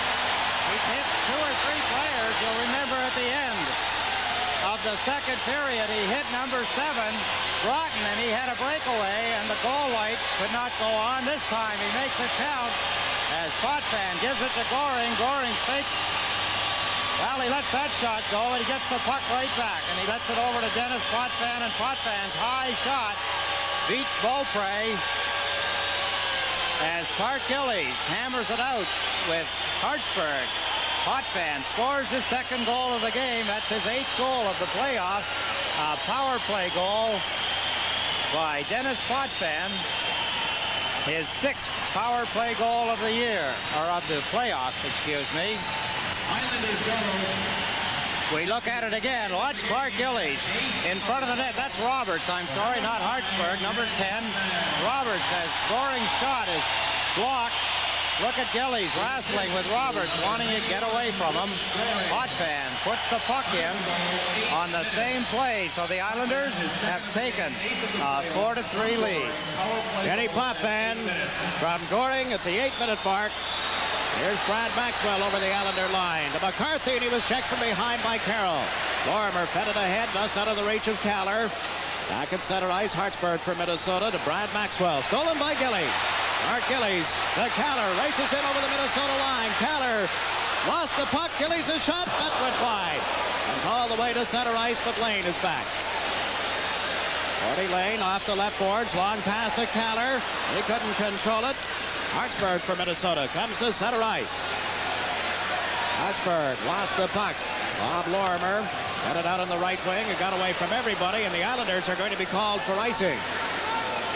There's a break in the action with the score now. The New York Islanders 4, the Minnesota North Stars 3. The New York Islanders, their 29th power play goal. You cannot take penalties against the power play. That's as efficient as the Islanders has been all season, and in particular in the playoffs. Wayne Merrick gets waved out. In comes Bob Bourne. The draw comes outside the Islander line. That's Giles chasing it. Kurt Giles to Roberts. Roberts played it rink wide. It got away from Lane. Gordy Lane outbended his man and may have gotten away with one as McAdam tumbled to the ice. I have to think he did get away with one, Jiggs, as McAdam gets turned around by Gord Lane, and down he goes. Something similar, that the penalty to Broughton that gave the Islanders the power play opportunity, which they scored on when Potvin got his 8th goal of the playoffs. Kane went right over to referee Lewis, was nose to nose, pointing out the fact that he had missed one. His eyes were not in focus and told him a few other things. Every referee has a breaking point, and the players generally know exactly what the breaking point is with each individual referee as to what point the referee will give them a penalty. Kurt Giles just whistled one wide of the Islander goal, and Roberts at center handed it right to Merrick. Wayne Merrick. And Nystrom. Nystrom turned, shot the puck into the Minnesota zone. Pinelli into forecheck. Roberts plays it around behind the net to Giles. Ahead for Broughton. Tim Young, at least, shooting it into the Islanders zone. That's Potvin back off the boards for John Tonelli. Picked up by Merrick. Has Nystrom with him. Merrick to the Minnesota line. Dropped it for Nystrom. He was bumped. Tonelli with it now. Goes back to the net. John Tonelli centers, but Merrick couldn't get a stick on it. Out comes Tim Young. Young at center. Payne trailing. Young across the line. Dropped it to Payne. Payne moves in around Potvin. A backhand shot. Smith got it up high in the chest and made the save. Billy does not look like he has too many after effects from his arm injury. He appears to be okay. You were talking about a referee a moment ago, and I saw one tonight who's been working on a scholarship for you to attend his referee school this summer. Referee Bruce Hood is the backup official tonight. Oh, wonderful. But the scholarship hasn't materialized, so now we're working on student A. I see. Well, listen, I wouldn't mind going to a referee school. Especially with him. Bob Bourne tied up on the boards. Langevin came in to put the hit on Kristoff, and Bourne fed it around to McEwen. Mike McEwen back to Bourne. Bourne shot went off the skate. Here's Langevin shooting it into the Minnesota zone, but it's being called for an offside. We are down to 9 minutes and 45 seconds remaining in regulation time here at the Coliseum. Bruce Hood's lectures at the school would be probably the shortest lectures that anyone could have. He's a man of few words. Now his breaking point is fairly high. You can talk to Bruce. Your approach has to be right, as with most referees.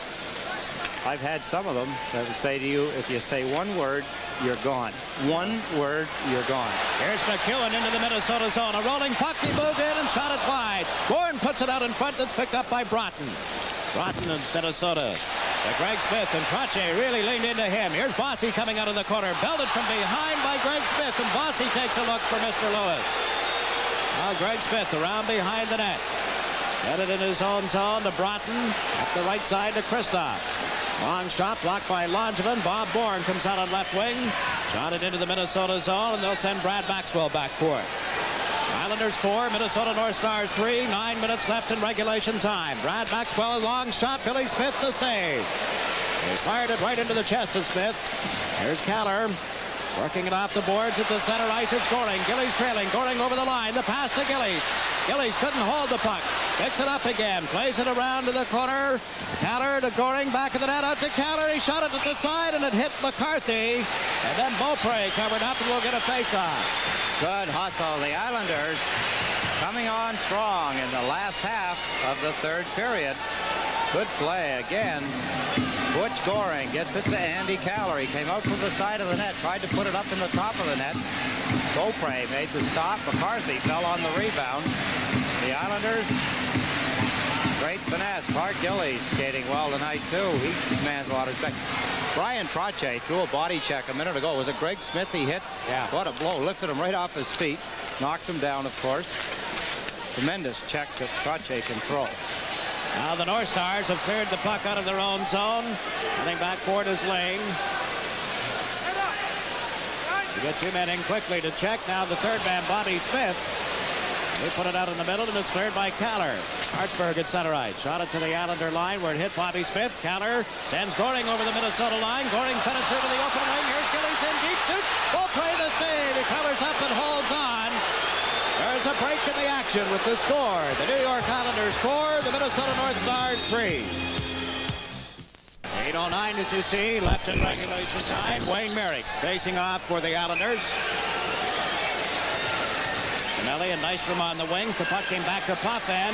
Dennis over to Morrow. Any Morrow shot deflected, the score. Wayne Merrick deflecting Morrow's shot.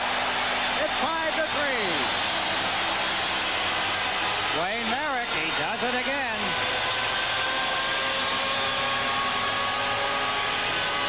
Important that you position yourself well. Merrick wins the faceoff. The last time he did that, Potvin put the shot in, but this time Potvin across to Wayne Merrick. Yes, it was. He tipped it right in front of Kurt Giles as Ken Morrow lets the shot go. Third of the playoffs for number 6, Ken Morrow. Well, they're giving it to Ken Morrow right now. It looked like Wayne Merrick had changed the direction of the puck. Dennis Potvin gets an assist. That's his 100th playoff point for Dennis Potvin. They're giving it right now to Ken Morrow. They may change it. They may not. Well, there was a Minnesota player right with him. Kurt Giles. They might have hit him. That's right. Icing against the Minnesota North Stars. The face-off moves back into their zone. 7:52 left in regulation time, but the Islanders with a little breathing room now. Up 5-3.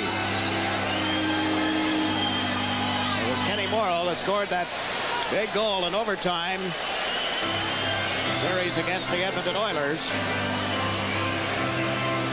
Playoff goal last year in overtime against Los Angeles. And here tonight, 11:57, it was Morrow's shot. It appeared to be deflected.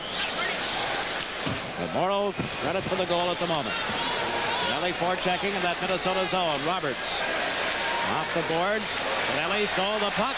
John Tonelli to Merrick. His stick was lifted. Here's Potvin. Dennis to Wayne Merrick.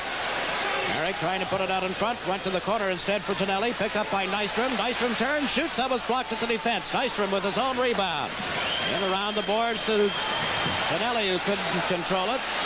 Hain taken off the puck by Merrick's check. Over comes Tonelli as well, and we get a quick whistle. Minnesota converging on John Tonelli. A little shoving going on. Now Nystrom moves in, as does Dennis Potvin. Tonelli is skated out of there and headed for the players' bench. Players get a well-deserved round of applause from their fans here in the Coliseum. Good hustle again as the Islanders put the pressure on and get a goal from it. Ken Morrow scoring the goal. It did change direction. Happy face of the captain, Dennis Potvin. Ken Morrow very seldom changes expression. Good or bad time. 5-3 now, the Islanders over the North Stars. Here's Trottier out with Bossy and Bourne. Trottier in front to Bossy. Backhander blocked by Beaupre. It was right on the goal line. He leans back into the net. The puck beneath him. Bobby Bourne lifts his head, looks up at the sky and says, why not? What do I have to do to get the puck by Don Beaupre as the Islanders again. Trottier makes the play across the goalmouth. Look at Bossy. He sweeps a backhand. Not often you'll see Bossy in that position and not put it in, but Bourne has a good chance before Beaupre can get to it, but he does not get it in. Number 2, Giles is pushing at Bourne. Beaupre grabs the puck. Freddie Barrett has a few words to say to, first it was Bob Bourne, and now it's Mike Bossy. There have been a lot of heated words exchanged down there in the last couple of seconds in front of that Minnesota goal. Brian Trottier, for one, would love to get a goal on Beaupre. It was Beaupre that gave him a butt in earlier in the third period that caused Trottier and Barrett to go off, each with high sticks. Now the officials get them into position for this face-off. Trottier got it away from Broughton to Langevin. Over on the right side, it's McEwen moving in. He shoots. Beaupre way out of the net to make the save. Trottier dragged his man down, and Bryant is going to get the gate again. Now he comes back. Bossy and Trottier nose to nose with Beaupre. He's a feisty guy. I guess Beaupre has taken up what Billy Smith left him. That was the nonsense around the net. He gave Trottier, as we mentioned, the butt end. Mike Bossy has had a few words to say to Beaupre, then Brian Trottier, but Trottier is going to get a tripping penalty, I believe, as the referee comes to the tripping penalty right as referee Lewis signals. Trottier is going into the box. Brian Trottier, 2 minutes for tripping. Time of the penalty, 12:58. Minnesota with yet another power play chance. 12:58. This will be their 7th opportunity with the man advantage. The Islanders are 2 for 2 on the power play tonight. Minnesota is 1 of 6. Now Trottier for tripping at 12:58. Quite a span in points, Jake. Morrow, when he scored, that's his 10th point in playoff hockey. Merrick on the assist that's his 30th point. And as we mentioned, Dennis Potvin, his 100th point. Now we watch the Minnesota power play as Hartsburg fed it to Young up the left side. Payne and in around Morrow. Here's Young with it. He is upended by Goring. McAdam back of the goal. Now McAdam looked for Payne, who was out in front pushing with Potvin. The puck comes out of drive. Smith the save off McAdam. Morrow to Goring. Couldn't get his stick on it. Hartsburg held it in. Got it to Tim Young. Young comes off the boards. Hartsburg at the line. His shot blocked in front. A loose puck. Potvin falls. Has it beneath him. And Dennis is going to be penalized. Yeah, he has to give him a penalty. Referee Lewis has to assess Dennis Potvin a penalty because Dennis reached out with his hand and put it on the puck. And that constitutes a penalty. It was too obvious for him to turn his head to it. So the Islanders now will be 2 men short 2 minutes as Potvin closes his hand on the puck. 13:31. Dennis should get to the box immediately because Now he is still on the ice yelling at referee Lewis. Here we go. We're going to watch it. Dennis Potvin wrestles with 26, Steve Payne. Billy Smith is looking for the puck. Potvin and Payne are pushing and shoving as the puck comes out in front. That's a shot there by McAdam, saved by Smith. Morrow cleared it away, but then the puck comes back in. A shot from the point. Dennis again there. This time he's with McAdam. There's the puck. There's his hand. And referee Lewis is right there watching it. There's no question it's a penalty. You can't even argue the point, but Dennis is hot. He's going to argue it anyway. He just wanted to get a stoppage of play. Now the Islanders 2 men short, 1 minute and 27 seconds still in the penalty to Brian Trottier. 13:31, the time of the call, closing a hand on the puck. Brad Maxwell from the blue line. The shot hit Langevin. Hartsburg lets it go. A weak shot just went wide of the net. Ends up in the mesh at the back of the goal, and they'll bring the face off. You got it, 18. Out of there. I'm getting carried away there. The puck gets shot up on the back of the net by Minnesota, and that's an automatic face-off outside the Islander blue line, and that's what the Islanders wanted. We have 6 minutes, 17 seconds remaining in regulation time. 5-3, New York Islanders leading the Minnesota North Stars. Islanders won the first game of the series, 6-3. A lot of fans coming into the Coliseum tonight. And up behind us and around us, we're saying, well, have a nice summer. Feeling that this would be the last game they would see at the Coliseum. Minnesota with other ideas, of course. Payne has fired it around the boards in the Islanders zone. Maxwell checked by Langevin, and it goes the length of the ice. What a move by Dave Langevin there, Jake. Just to knock the puck across the blue line is one thing when you're 2 men down, but get it the length of the ice is special. 56 seconds left in the first Islander penalty. Here's Young on left wing. Back to Hartsburg. Greg Hartsburg went to the backhand, and the shot was blocked in front by Langevin. He's fallen on top of it, and there's no further play. A big difference in the way the 2 pucks were stopped. Potvin, his hand on the puck. Dave Langevin down on his knees, the puck underneath one of his knees. Sonmore a little upset. He thinks that should be a penalty too, obviously, but that's not the case. There's Dennis Potvin and Brian Troche. Brian talking to Ray Scampanello, one of the linesmen in tonight's game. Leon Stickle is the other linesman. Two of the National Hockey League's finest. One of the reasons they're assigned to these games. They're scored game by game throughout the season by the officials. The referees have officials watching them each game. The general managers also score them. Goring had gone to get a new stick. He is there to take the face-off. Langevin and Morrow on defense. Good job by Goring. Good shot. Nothing wrong with Billy's arm, obviously, with another good shot. This one down the ice. Now Billy Carroll has come out to replace Goring after he had won that face-off. This is Giles for Minnesota. Thrown up in the check from Carroll. Bobby Smith across the line. It's on the break. Van Helling defense. Smith to the blue line to Giles. Now to Bobby Smith. Smith rink wide. Tipped by Carroll. Roberts in the corner. Back of the goal. That's Ciccarelli to Roberts. Roberts to the blue line. Giles winds up. Shoots. Blocked by Langevin. And Billy Carroll off balance and falling. Cleared the puck into the Minnesota zone. 6 seconds left in the penalty to Troche. Minnesota at center. Not around the boards. Troche is back on. 30 seconds left in the penalty now to Denny Potvin. Here's Giles.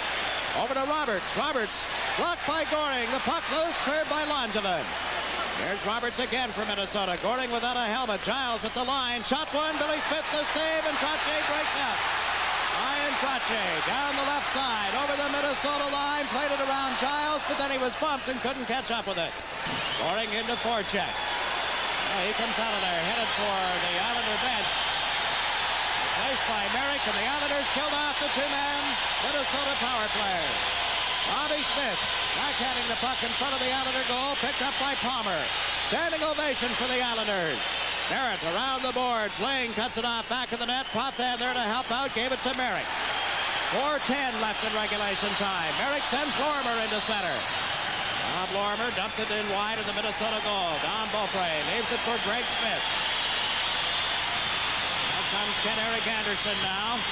Anderson to the left side. That's Greg Smith for the drives. Billy Smith made the save, then started out of the net and elected to get a face-off as he dove on the puck. Standing ovation, the fans give their players. The Islanders staving off a two-man disadvantage.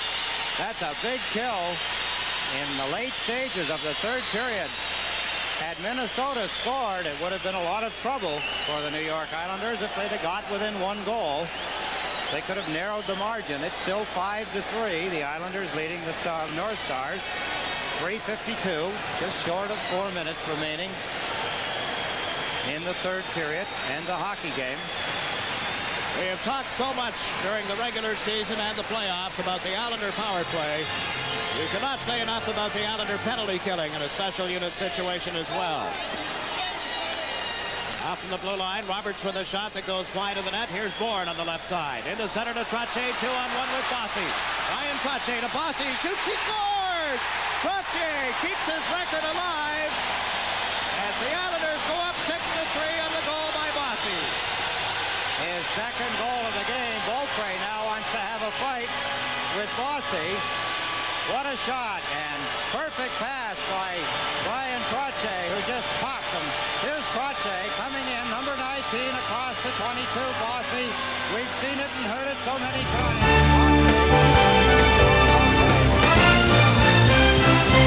And that is it, 6-3. New York Islanders. Beaupre is the one that's causing most of the confusion down there. Troche, give him a shove. When Beaupre came out after Bossy, Bossy is still talking to him, trying to get the players away from the goaltender. That would quiet everything down.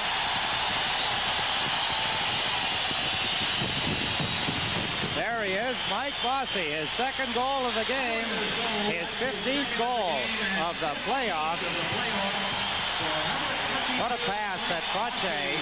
First of all, to get the pass, Broerage takes the pass inside the red line.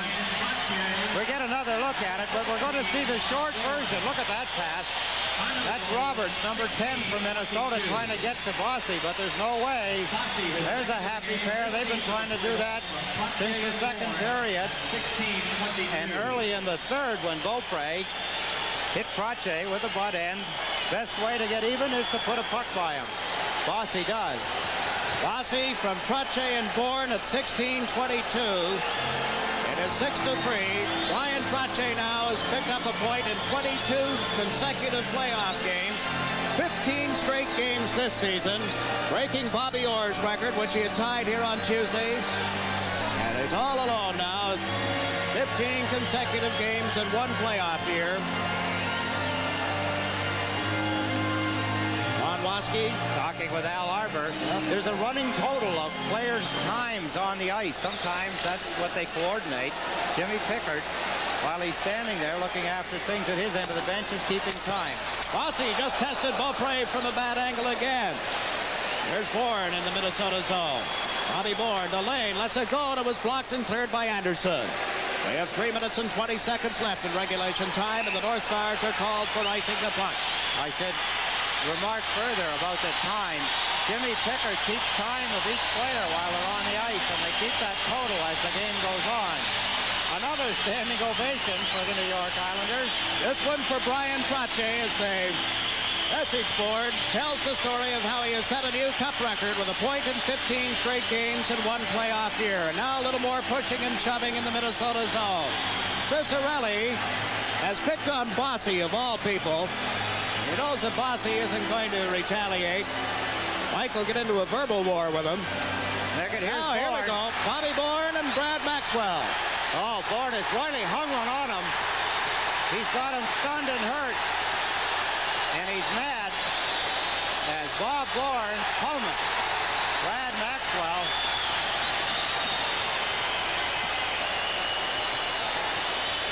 Well, the linesmen, Scapanello and Snickle, trying to pull them apart. First major penalties in the playoff series. Well, it's too bad that it has to come, but for this whole game almost, they've been sparring a little bit.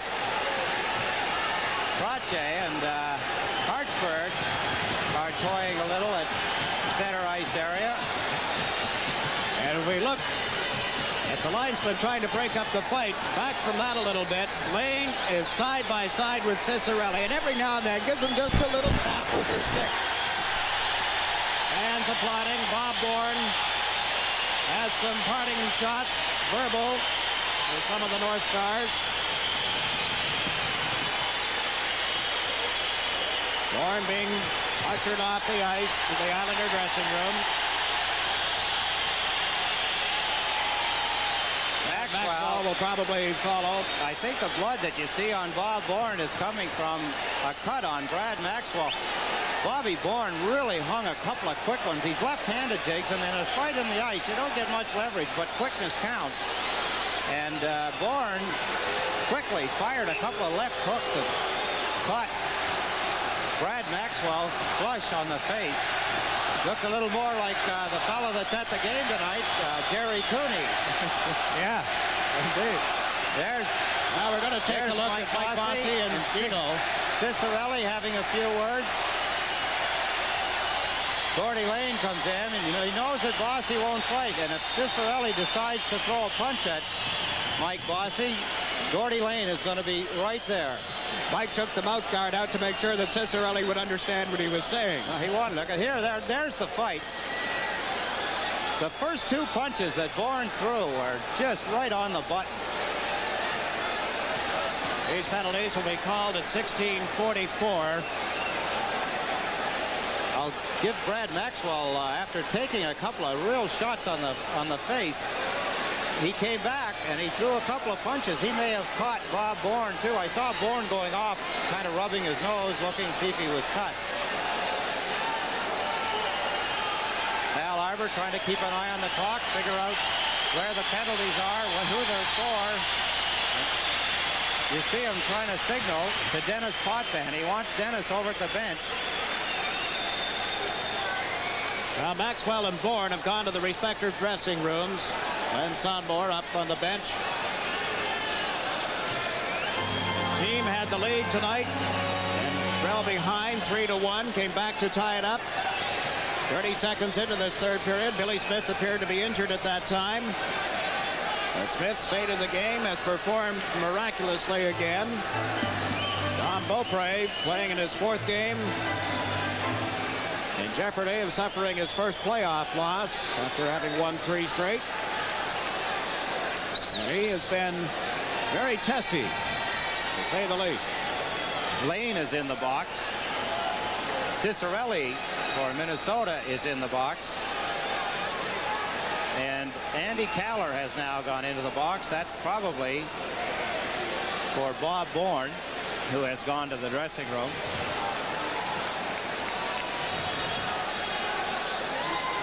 Or did they fail to leave the area of the fight? Obviously, that's always Minnesota a penalty possibility. to number 20, Dino Cicerelli. He gets 10 minutes misconduct, 2-minute minor, bench minor. Also, number 5, Brad Maxwell, 5 minutes fighting. Well, that's what it is, a misconduct. Gordy Lane has gone to the dressing room also. Number 24, Gord Lane. He gets 10-minute misconduct and a 2-minute minor. Number 14, Bob Bourne, 5 minutes for fighting. Time of all penalty, 16:44. That's Cicerelli of the North Stars, 2-minute minor, 10-minute misconduct. Maxwell of the North Stars, 5 minutes fighting. Lane of the Islanders, 2 minutes minor, 10-minute misconduct. And Bourne of the Islanders, 5 minutes fighting at 16:44. Now we have Young and Kaller serving the minor penalties against each team. And the puck deep in the Islanders zone, picked up by Kenny Morrow. Around to Denny Potvin. Gave it to Morrow, to Nystrom, and the fans begin to sing, "Goodbye, North Stars. We hate to see you go." It's still early in the series, but the Islanders with a 2-0 lead in games. And they go to the Met Center for action on Sunday night and again on Tuesday night. Both games, 8:30 New York time. Morrow just cleared the puck into center ice to Nystrom, who's over that Minnesota line. Back to Morrow. What a pretty good glee club here at the Coliseum.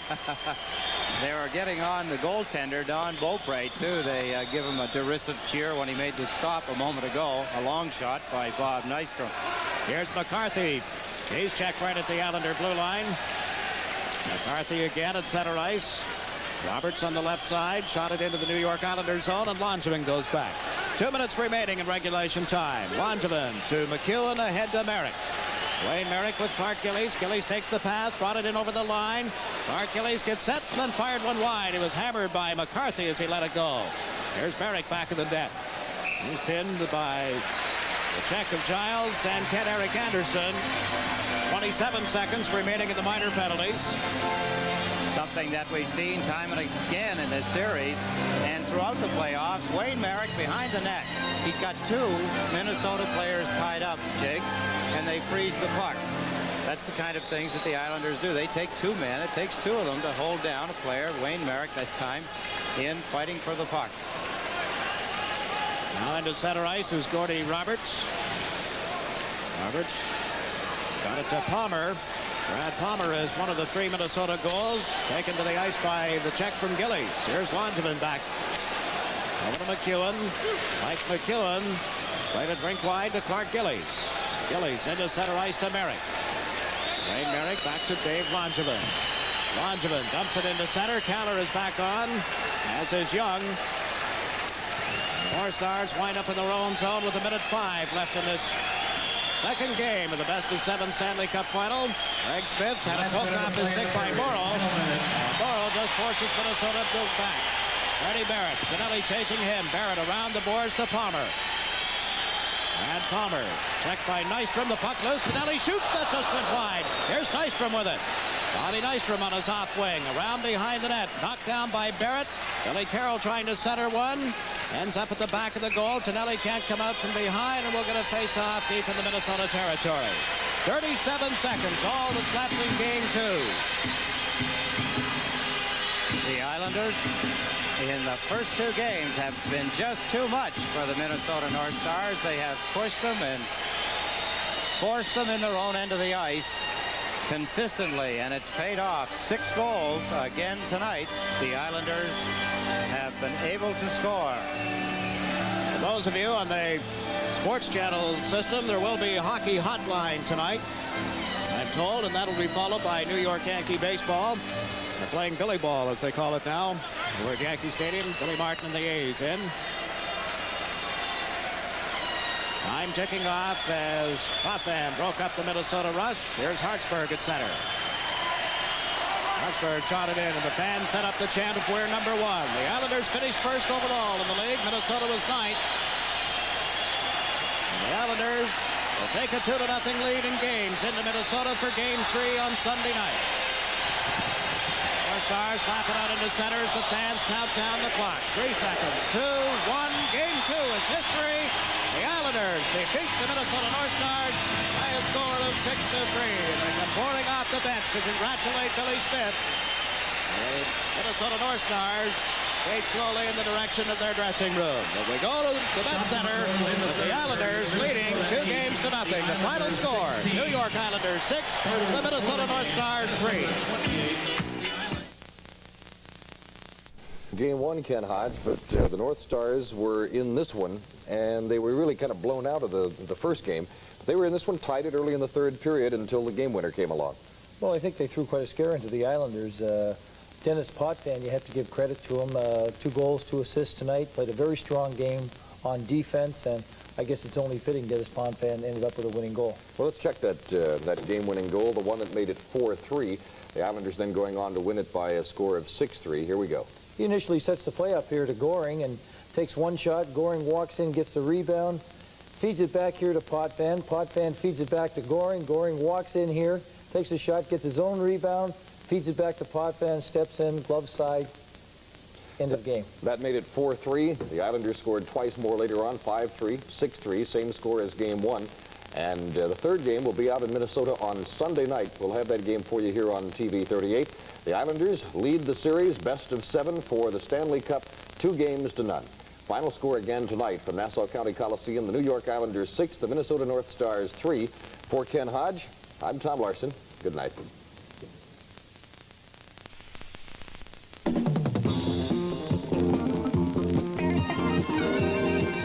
Tonight's game has been brought to you in part by Michelob Light, an exceptional light beer with a rich, smooth taste. By Toyota, who invites you to test drive the new Toyota Starlet, the first small wonder of the world at your local Toyota dealer. Oh, what a feeling to drive a Toyota.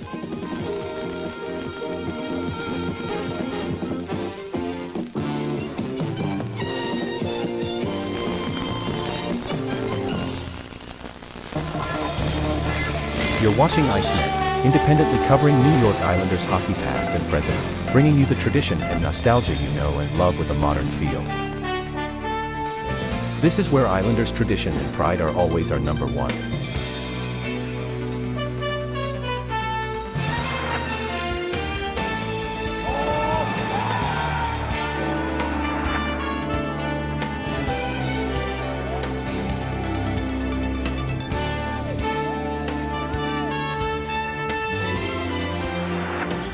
Built by passion for the orange and blue.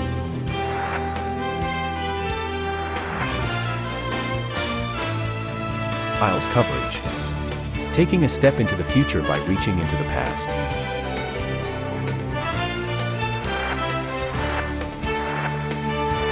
ICENET. Dynasties live here.